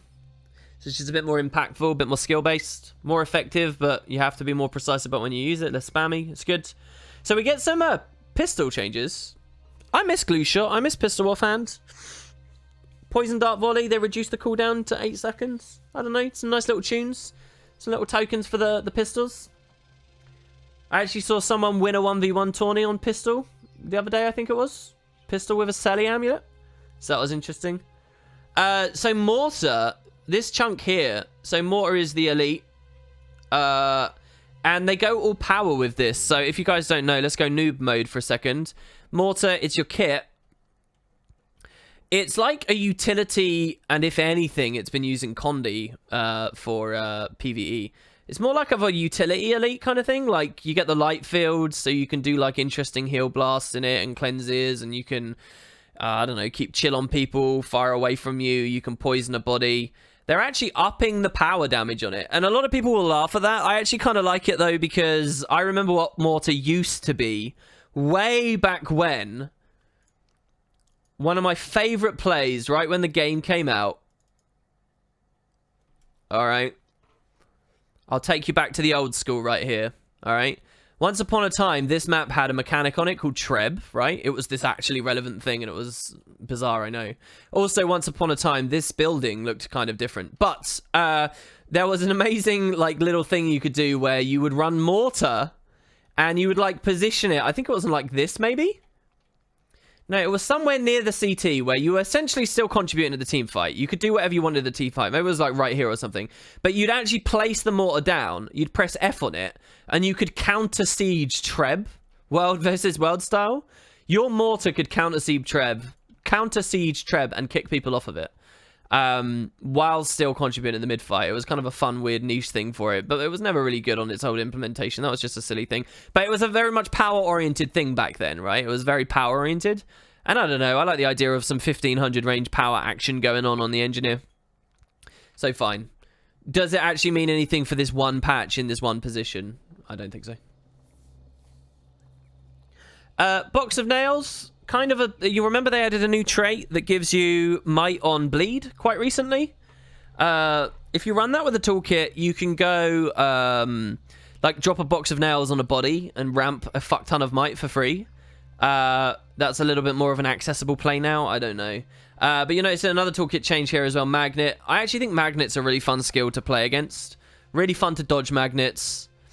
Fun to use magnets. Fun when the terrain sometimes bugs out and throws you in the air because you hit a slight bit of geometry the wrong way. So yeah, fine. Lower cooldown on magnet. Let's get those toolkits back. Throw mine. It's a damage buff, but not good enough. No one's going to care about that. Not in Conquest, I don't think. So AED, they increased the stun to 2 full seconds. I don't know whether I've heard anyone point that out on any of their patch reviews anywhere. But a 2-second stun is no joke. I mean, if you land that and they finally don't have the stab or the stun break, that's a meaty setup you have right there. So hey, but it's AED and heal turret is a god skill, so yeah. And then yeah, Elixir X, reduce the duration on the tornado and rampage, reduce the cooldown. They don't say here that the skills themselves also get the same treatment, but I'm guessing they will. Because they'll be the same skills, right? It's just Elixir X is the change on how you get access to them. For traits, they reduce the aim-assisted rocket. This is a nerf for Hollow. That's a huge nerf as well. I actually think that's over the top. I don't think that needed to happen. Why are they upset about aim-assisted rocket? You can see the rocket. You can dodge the rocket. It usually comes loaded with another packet. I don't know, man. I don't think that's necessary. So here's the main misstep. I don't like this change. I don't like this change. I think this is OTT. I think this is devs getting feedback from the wrong places. So I was always in the camp that the old Minesweeper... So I'll go back in game so that people know. The most prevalent Season 9 Engineer builds, okay, was the Elixir R Explosives one I was talking about before, okay? So, or one of the most prominent. Where you would run this trait here, Minesweeper, you'd combo with this Grandmaster Thermal Release Valve, you'd put yourself in combat, and you would dodge on people, drop tons of mines, and then your second dodge would blow up the old ones, and then you'd blow up the old ones.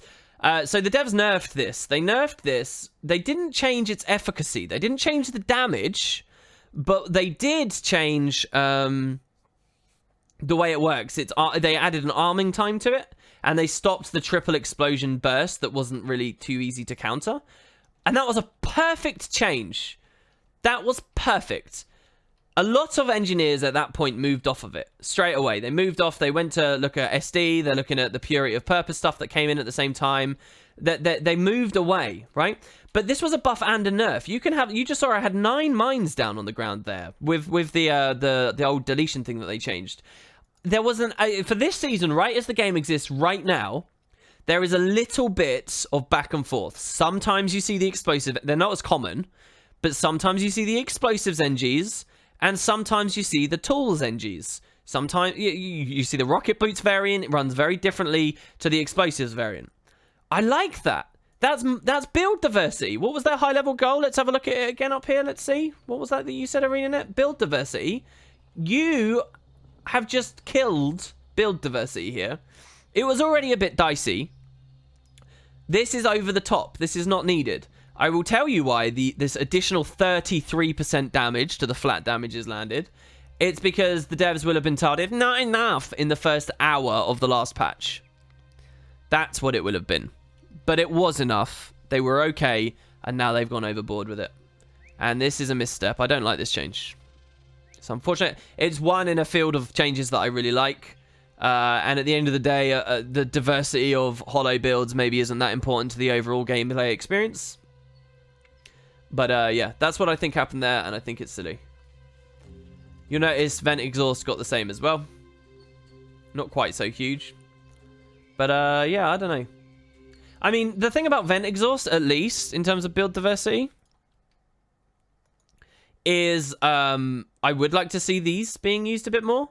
But like I was watching Angels earlier, and he explained this very, very well. The thing that gives you increased capacity, you'd think, oh, that means I get to be in the forge in the mode more. But the truth is, this lets you in the mode more because you can dodge more. So the impact of this really just comes down to what are the benefits you get from being at 100% heat. And right now they're just not good enough. So tuning that down, maybe you'll find a little bit. But I don't know. What I'd really love to see is some kind of like extra buff when you're over 100%. I believe like over 50% heat, you should start building might. And then over 100, it should be something like ludicrous. When you're in like this little slot here, they could do some like crazy fun shit there and just see how it goes. Like you are unblockable over 100, or your forge abilities are unblockable over 100 or something. I don't know. That's probably way too strong. But do you get what I mean? I think that's... And then finally, Photonic Blasting Module, I don't care if it's never used in PvP because you get enough of this in PvE. Nobody, PvE, this is a PvE trait. That's fine. It doesn't matter. For the context of overall Guild Wars, we don't need all 3 Grandmasters on every single elite spec being used. Hell, if Mirage only gets 1, then NG can get away with having 2. But yeah, so that's what I have to say about Thermal.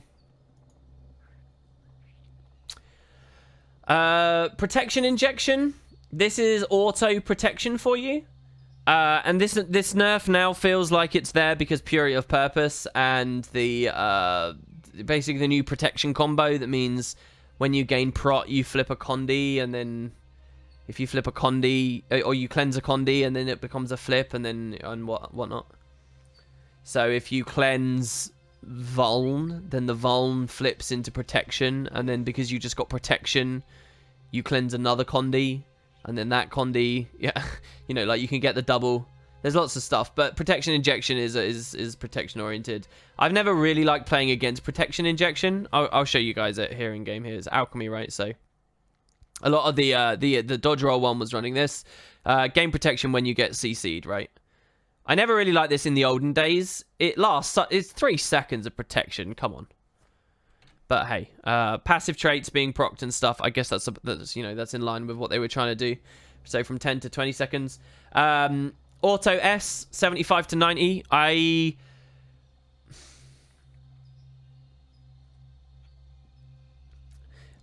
like the impulse of this again, just like all the others. This is a lot like Defy Pain actually for me. I actually think it wasn't that bad. I also think that if you go too heavy with this, NGs are going to really start struggling. I think Hollow, in a long way, is propped up by the existence of this. So, I don't know. But, yeah, the 90 seconds, if it works for everyone else, then, you know, everyone's going down in line with one another, right? So, reactive lenses, okay? So, they increased the cooldown from 40 to 90. This might be quite big. Where have we got this? Where's reactive lenses? It's tools. It's because I'm not in tools anymore. So, this is more for, like, the SD build or whatever. No, that's invisible analysis. Where's reflective lenses? Here you go, reactive lenses. So you get the utility goggles. That's why I'm getting confused, right? You get the utility goggles whenever you're blinded or disabled. So you get Fury, you get the Sunbreak. I think this is probably more relevant for... wait, hold on. I thought this was reveal as well. All of this was leading to World versus World. I thought this was reveal as well. It's a gadget, so how does that combo with gadget skills? It gives might. I thought utility goggles was revealed. Is that the other ability? I'm demonstrating my newbie NG-ness right now. I don't even see it on the list. It's here. Yeah, it's analyze. Never mind, I was thinking of analyze. Well, anyway, so they're just refining these traits down. I'm not sure what else prominent I have to say there. And yeah, there you go. That's NG. So that's NG. Bit of a mixed bag on NG. I do think overall, actually, it could have... it probably got nipped a bit harder than it deserved to in this patch, I think. Probably. But, you have to understand the strength of a lot of these changes, okay, is... what's the word? They're like implicit buffs. They're buffs that you don't... They're indirect buffs, okay? Magi Amulet being deleted is an indirect buff to NG, right? Anything that seeks to do damage will accomplish it more comfortably now that top-end support healing has been brought down a bit, right? Like, so, if some of the skills then also come down too, all that does is just refining the whole thing down, really. That's all. So yeah, that's NG. Ranger we already did. Thief we already did. Guardian we did. Rev we did. Warrior we did. General changes we did. Mesmer we did. Necro we did. There you go. That's the Guild Wars 2.9 professions, isn't it? That's it. We've done it. So there you go. That's my review of the split release balance. And just to recap, I think that what they're going for is extremely good. I think that a lot of these passive cooldowns going up is really going to be very fun for me. I think that the absolute king, unquestionably so, by a country mile, and I think the biggest problem with Season 11, I can see it already, and it might get me bored of PvP very quickly, is Mesmer. I think Mesmer is gross right now. I think Mesmer, clutters the screen way too much. I think there's far too much AI around. I think it's far too strong as well for what it is. And I think it got away completely untouched, relatively speaking, by this patch.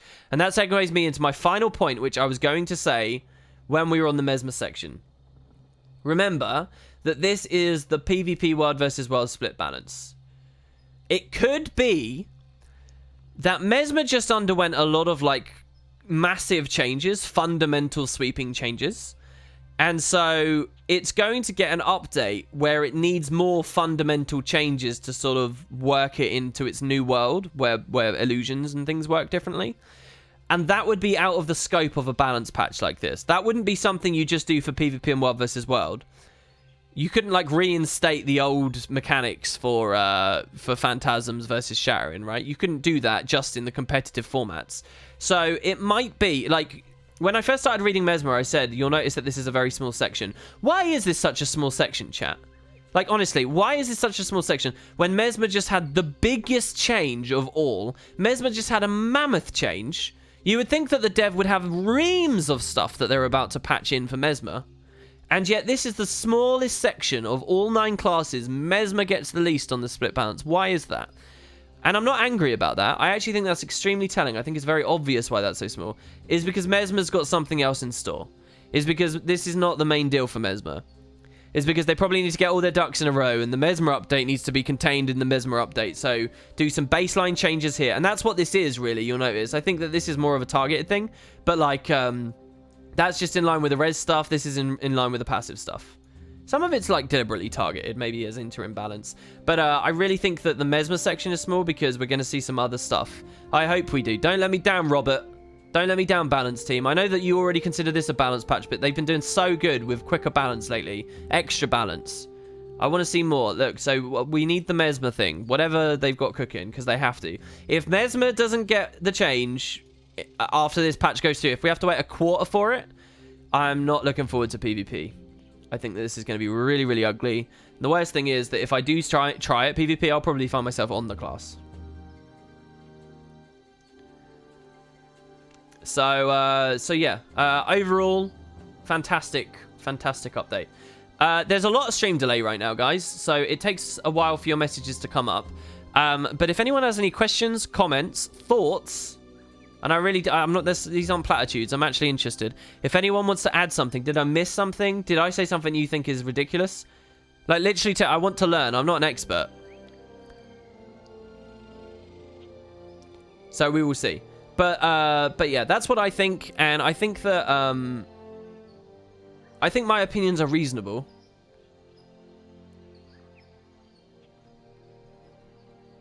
We can do one more thing on the stream as well here. Just while I wait for those to come in.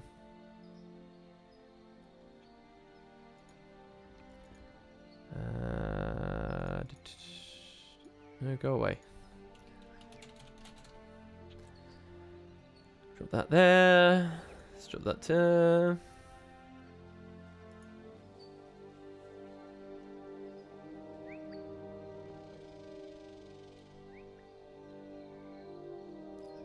Where have we got this? Let's have a look. Balance. No, limit my search to Guild Wars 2. Limit my search, man. Here we go. So let's go back here. Let's grab this. Move this. Let's log this out.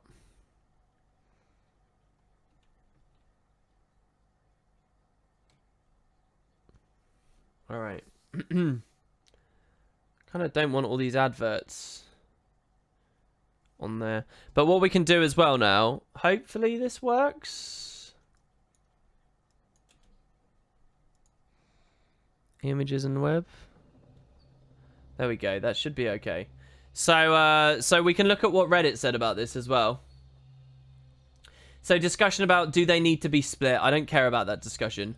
It may be perfectly warranted, but it's not that important to me, so I don't think it matters. How about, so too many procs, how about we stop having traits triggered passively instead of Smiter's booning and hoping we run something else. I don't agree with this at all. 58 points. This is lunacy. I don't see how their Smiter's booned. I can see every single one of those. Auto S, or a balance stance, or a defy pain. I think all the ones people are already running, they'll consider still running. And I think all the ones that people weren't running anyway, they probably won't be running anyway. I legitimately don't think there's anything that that people will stop.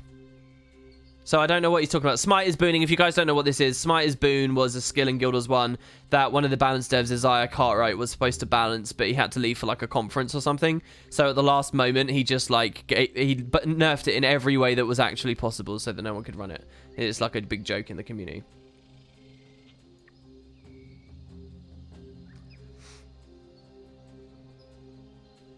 So just demanding reworks entirely from a split balance patch, and I don't see the point in that. I don't see... he's obviously missed the point of the thing. Whinging about Spectral Grasp, I guess because of Edge of the Mist, which created all those hilarious meme videos that probably got people interested in World vs. World. But okay, fine. Just so much of this I disagree with. Why Mesmer wasn't touched, I think is obvious. I've already explained on the stream. That would be really good. A tag that shows what's split. Right now, they just sort of clutter with text. There are about 5 actually meaningful changes. I don't agree with that at all. I can't have talked for almost 3 hours about the changes, and only 5 of them are meaningful. Joking about just little things. This is just people messing about. Oh, look, an actual PvPer that says very good. No, no, no, no, no, no, no. He needs to be low. He needs to be low in the thread. We're not having any of that.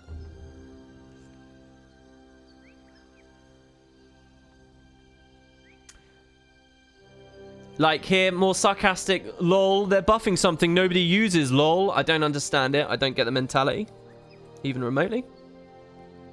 Here we get people just posting.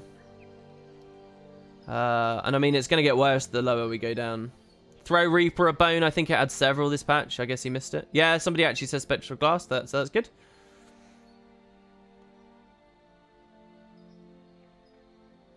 Rip Druid. I don't think it's Rip, but I'd be very scared of it being Rip. The balance changes just again prove they have no idea what they are doing. Nerfing popular builds will not make other builds more popular or promote build diversity. Thief, for example, SD and DP are getting hit hard. That lifts PP, cheese build, DD, which is garbage, rifle, lol. Clearly doesn't know that rifle can actually be kind of effective. I don't see anything really for DD here. I mean, just this weird, just binary world where just because a build gets nerfed in some perspective, apparently it gets deleted. This is what these people think. And, what is this? What are you talking about? Of course nerfing popular builds makes other ones popular. What? Of course it does. And just saying they have no idea what they're doing while promoting absolutely nothing of value. But no, Circle Jerk agreeing. It looks like they're guessing as to what the most popular build is in a lot of the cases. I actually see targeted changes at popular builds here. Very specifically targeted. But no, Mr. Random knows better.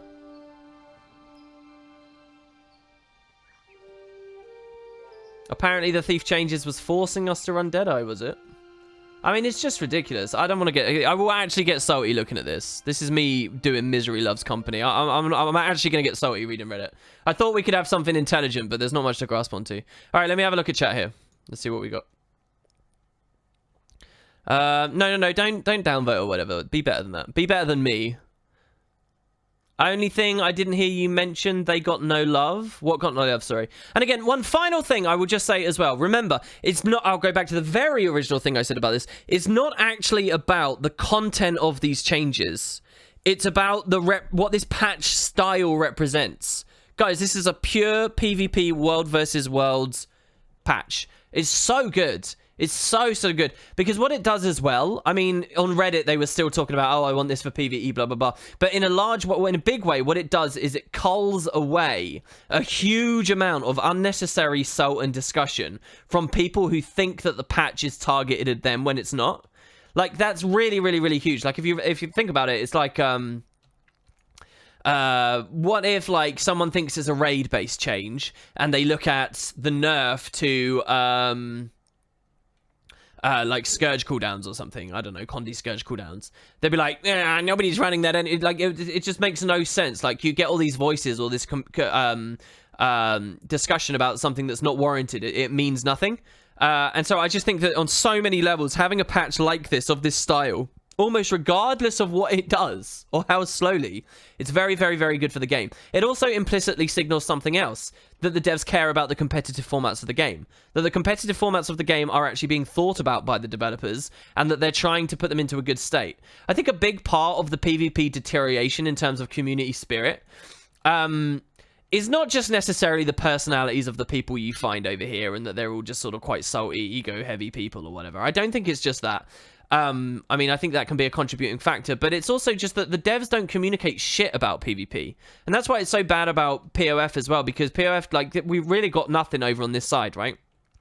So seeing a balance patch like this, it's like, oh, they are actually trying. Instead of it being genuinely disheartened, oh, I think I'm quitting because they just don't care, there's no future here. At least it's a step above that, where people are just joking that they're bad at their jobs. At least you can't hide behind they don't care anymore. That's a really, really dangerous thing to have your community think, right? And I think that, you know, the devs have been scared to interact and engage with this community because they are hard people. I guess I'm in it. Oh, I'm a hard man, guys.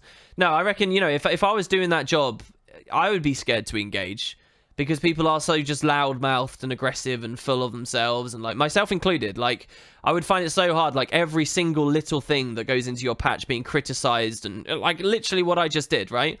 I think it would be very hard. It would take some actual massive bollocks to be able to, and it's not a part of the job description, to then go be, like, part community manager. But at the end of the day, I think that communication has to be there. They have to feel like they have a champion among the dev team. I think in the past, there have been certain people who worked for ArenaNet that a lot of PvPers feel like they did have a champion. And I feel like that's been lost as well. And it really comes down to stuff like that. It's not about the content of the balance. A lot of it's communication. I know that sounds like a really, like, fluffy, like, shit, silly non-comment, but it really, I very much do believe in it. And a patch like this, it implicitly says a lot of stuff. A lot of important stuff. So more, please. Lots more. Right. What else we got? The Druid changes do not address the real problem. Druids will still flash Avatar to proc 2 traits, only using skill 3. Druid needs more incentive to stay in Avatar for a longer period of time. I think, yeah, it's like a playstyle thing. You might have a point there. I've heard the argument that the most broken thing about Druid is the stealth.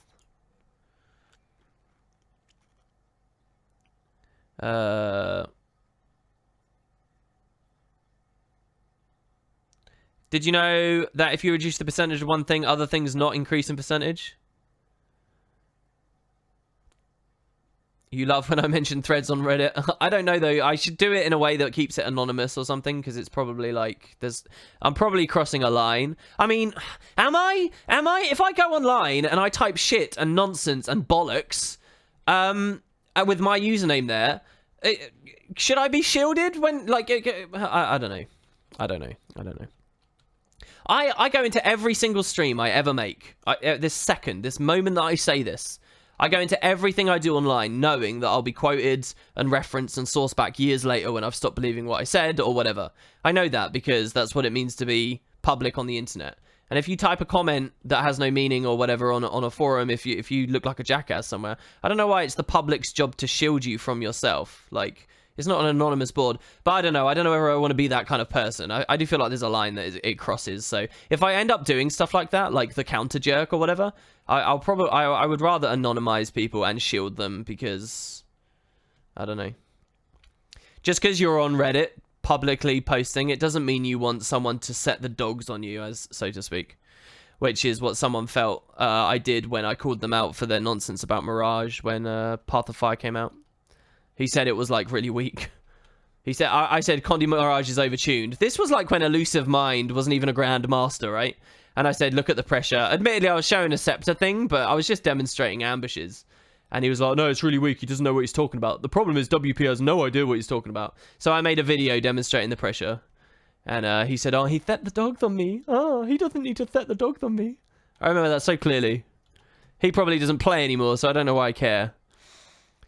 Thief is fine after the changes. I mean, I don't know what they want with Thief. Benji says, Ben P did say... Oh, so there are some follow-up comments. Ben P says, we'll be doing some revisions to our plans over the next week. Some old splits and some of these new splits may be changed to game-wide. I'm intrigued what he means by old splits. Well, there's been lots of, you know, PvP only, world versus world only, whatever, splits in the game before. Perhaps he just means some of those. Forums more reasonable when it comes to PvP world versus world shifts? Yeah, because I feel like the Reddit general consensus is not people who play these formats. And that's the actual truth of it. But if you go to the official forums, you're in like a subsection dedicated to it. Like, I'll tell you where you would get really good balanced discussion as well. If you posted this to like one of the competitive subreddits, now they're all like dead. But if people actually went to those, you would have the Reddit equivalent of those forums. Yeah, but Guild Wars 2 Reddit in general is much more about art and fashion wars and bagging on raiding and time investment aspects of the game. And again, I don't actually dislike everything about Reddit. I think I don't even judge Reddit as like a generalization. I try my best not to, because it's just different people, different hours of the day, different stuff will get upvoted and downvoted. There's no like one hive mind consensus really all the time. And I think Reddit's like really cool a lot of the time, and I enjoy a lot of the discussion. But on some topics, and notably balance, people lose their mind when it comes to balance. They really lose their mind. They'll just throw out completely unsubstantiated waffle, but because it's miserable, it gets upvotes. That's basically it. This would have been a helpful patch style during the LoL esports era of PvP. Did nobody do anything like this? I mean, I wasn't interested in PvP at that time. Why was no one on the community doing this stuff? It's not hard. I'm sitting here on my ass just talking. That's it. That's the whole thing. Why is nobody doing it? Where are these notes posted? It's on the forums. It's on the forums. You do hope ArenaNet eventually makes some amulets class specific. That's a really weird suggestion. I wonder about that. Scourge got nerfed in a very, very, very good way, which was cooldown increases. WP is a unit. Calling someone a unit to me means fat. Like, if you call a woman a unit, it means she's, like, huge. It means, like, I think it's like calling her a fridge or something. They're new patch notes for a patch that's upcoming.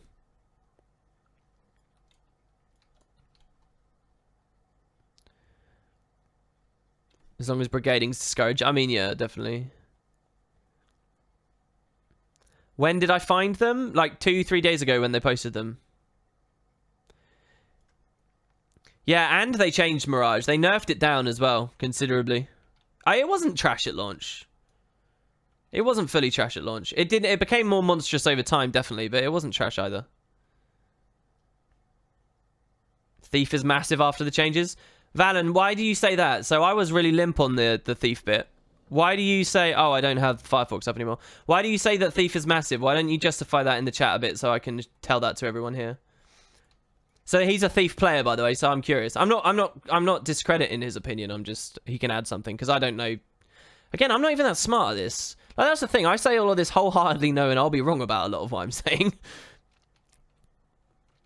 What you just said now is the heart of everything. It's not fun or even realistic for a dev to discuss his or her work with thousands of people that think they know better and are aggressive.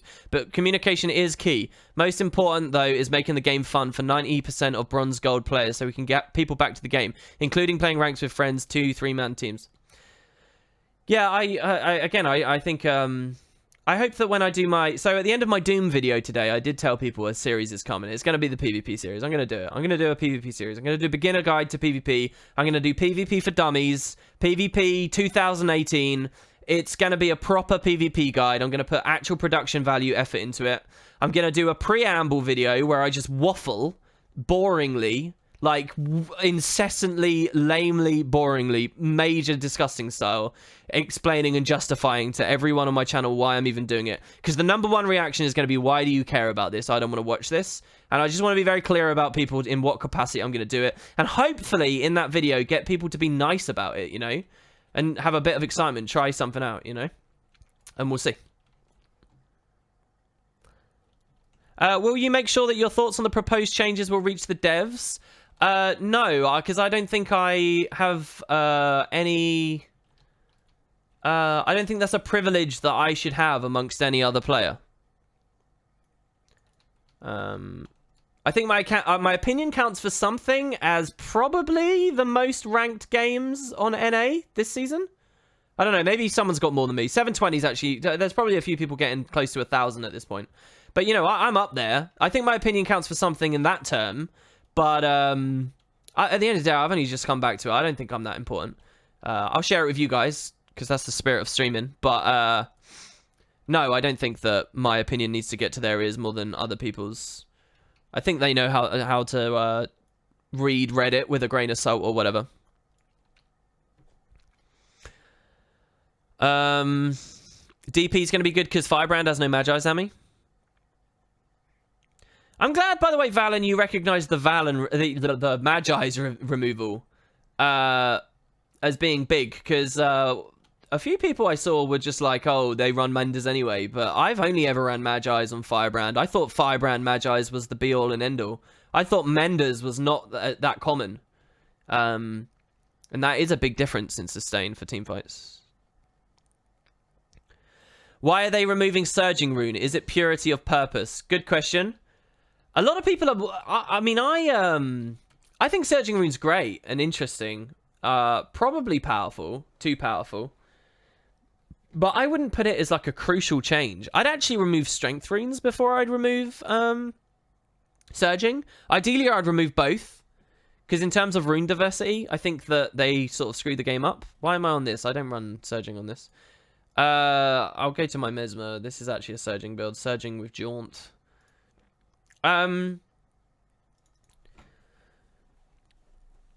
But I guess it's more about the power of the shocking aura that people care about more than anything else. I like, in general though, I like runes that have visual, active, significant playmaking potential like that. I think that this is cool. But maybe playmaking potential on this level should be reserved for traits.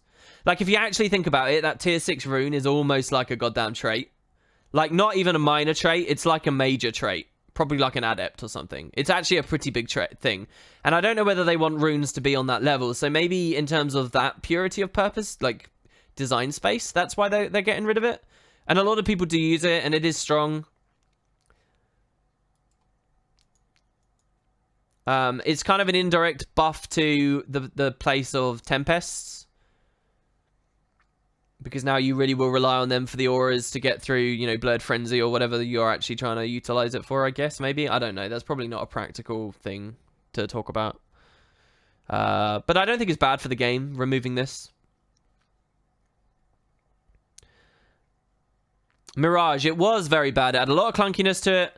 Oh, that's true. Yeah, actually, okay, fair enough. I will agree, actually, that it was very clunky by the time it hit release. It's like it went really OP pre-release, then it kind of got weird and gutted, and then it came back.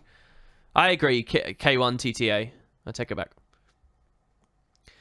So you think Firebrand can't exist without Magi's Army? The only thing about Magi's is, like, can Tempest exist without Magi's Army? Can Druid exist without Magi's Army? Can there, like, attempts to make eventually a Scrapper bunker fucking support exist without Magi's Army? I don't know about these things. It feels like they're doing it to kill Firebrand, but everyone else gets killed at the same time, so Firebrand is still on top of the pile, because everybody's, like, been sliced through, you know? Will the PvP guide include full trap DH? No, it will not. Scourge without Firebrand equals food for bursts. That's a good point too. Yeah, on Hollow it's really good as well. Definitely on the Prime Light Beam. Guild Wars 2 PvP for complete idiots. The series is currently... how many episodes? 1, 2, 3, 4, 5, 6, 7... 8. It's probably going to be about 10 episodes. I'll probably script it into a full a nice round 10 chapter series. So it'll be 10 videos on 10 things that guide you through the game. Be like a mini leaflet book that I'll be doing for the game. I think you'll find a lot of World versus World and PvP watch your content, but just aren't vocal during your more PvE content. Yeah, maybe, man. Maybe. The numbers show that I get a lot less in PvE, frankly. I mean, I've had some serious generosity today. These ridiculous donations. I don't even know where to begin. Coop, man. Holy shit. Shoebies. I don't know why you guys have donated so much. It's so amazing. It seems like the PvP people who donate to me proper love it. I'm not saying that you two are pure PvP. But like, if I do a PvE stream, like I had a donation chain just for going back to Path of Fire the other day. That was it. I wasn't even doing anything interesting. It was the opening instance of Path of Fire, and people started donating to me. And viewers started going back. I used to get like 700 to 1,000 every stream without fail. But since I've been doing PvP, it's half, if that.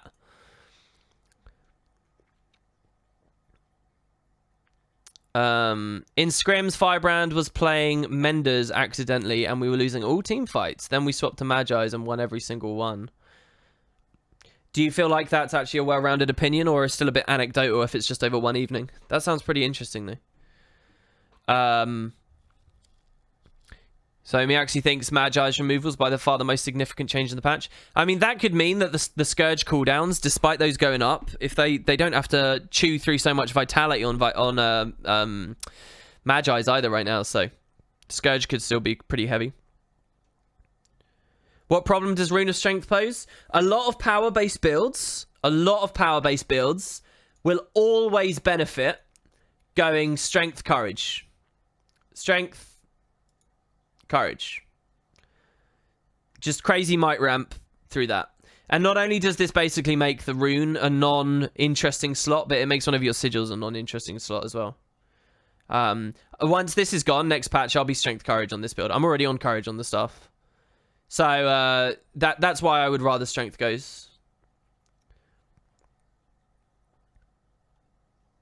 Plus, again, it sort of goes back to what I was talking about with ramp earlier. Oh, so Tempest always ran Menders, did it? Even when Magi's existed. But that wasn't competing against the kind of pressure and builds we have now? I don't know, that's cool.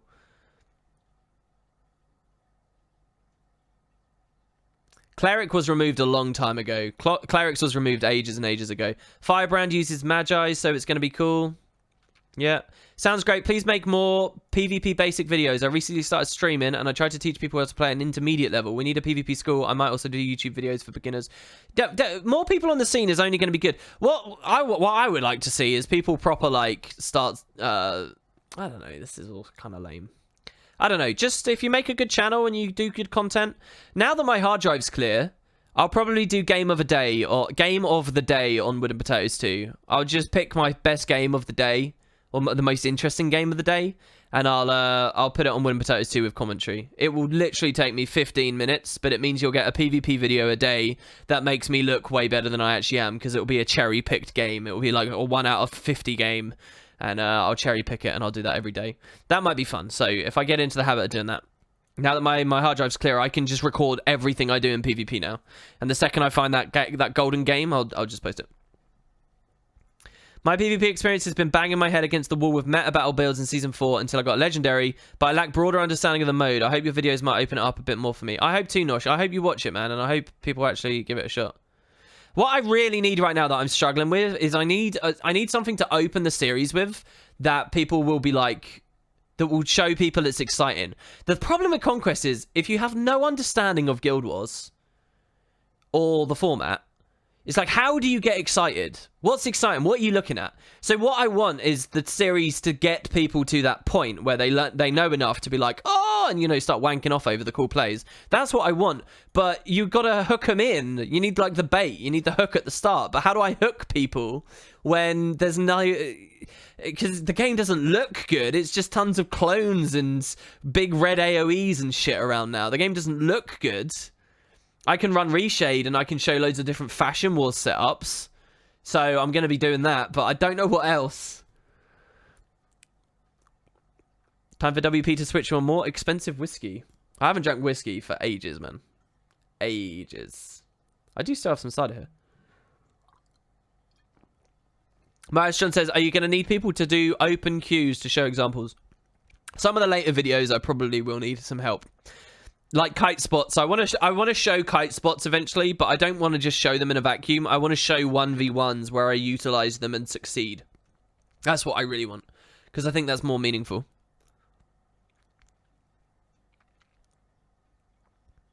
I'm almost at 400. Yeah, we had a big host, though.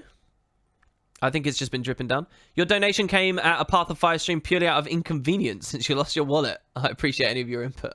Wait, what? Sorry? Your donation came at a Path of Fire stream purely out of inconvenience since you lost your wallet. I remember you losing your wallet, right? And you mentioned it.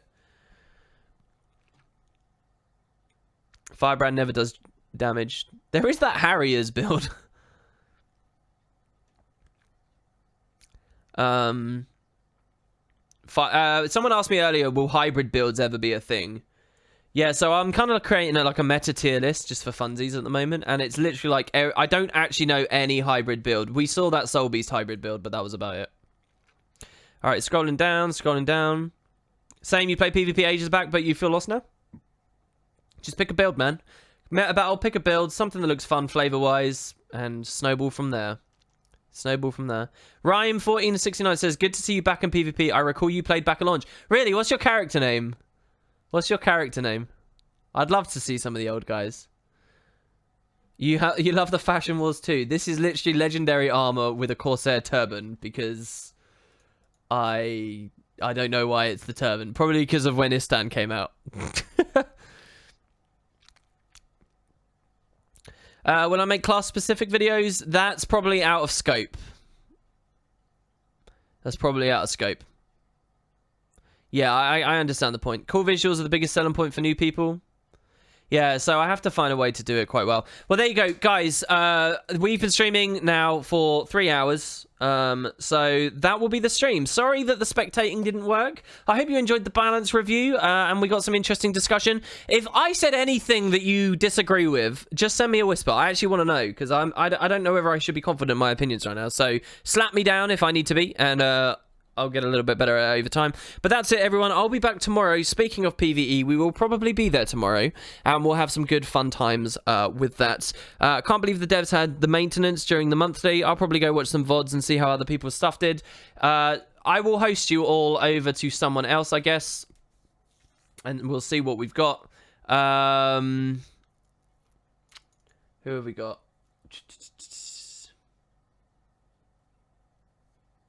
I guess Frostball's live. He's trying to get his viewer average up as well so that he can go full time. But then he's going to like go play Skyrim. So I don't know whether I should help him accomplish that.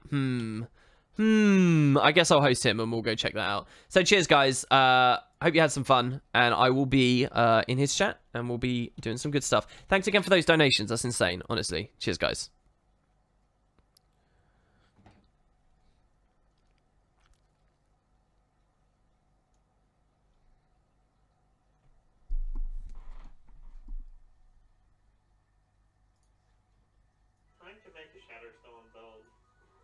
Is this it? Wow, man, what are potatoes? I never roasted. How's your stream? How's your stream?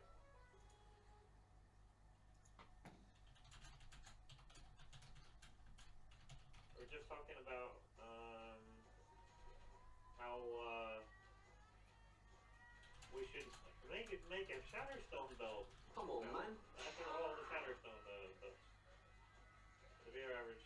Thank you, man. Appreciate it. Hoping we get that partnership this month.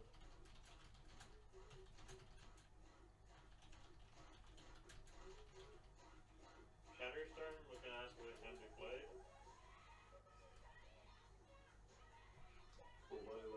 I mean, come on, man. But yeah, it's really nice.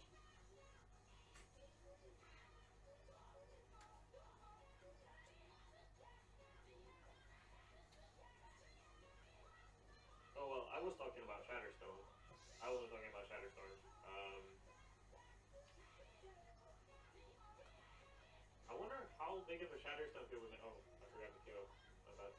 I wonder how big of a Shatterstone could we make.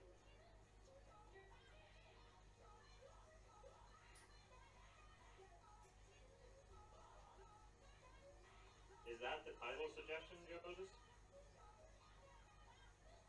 Yes, I did enjoy this music.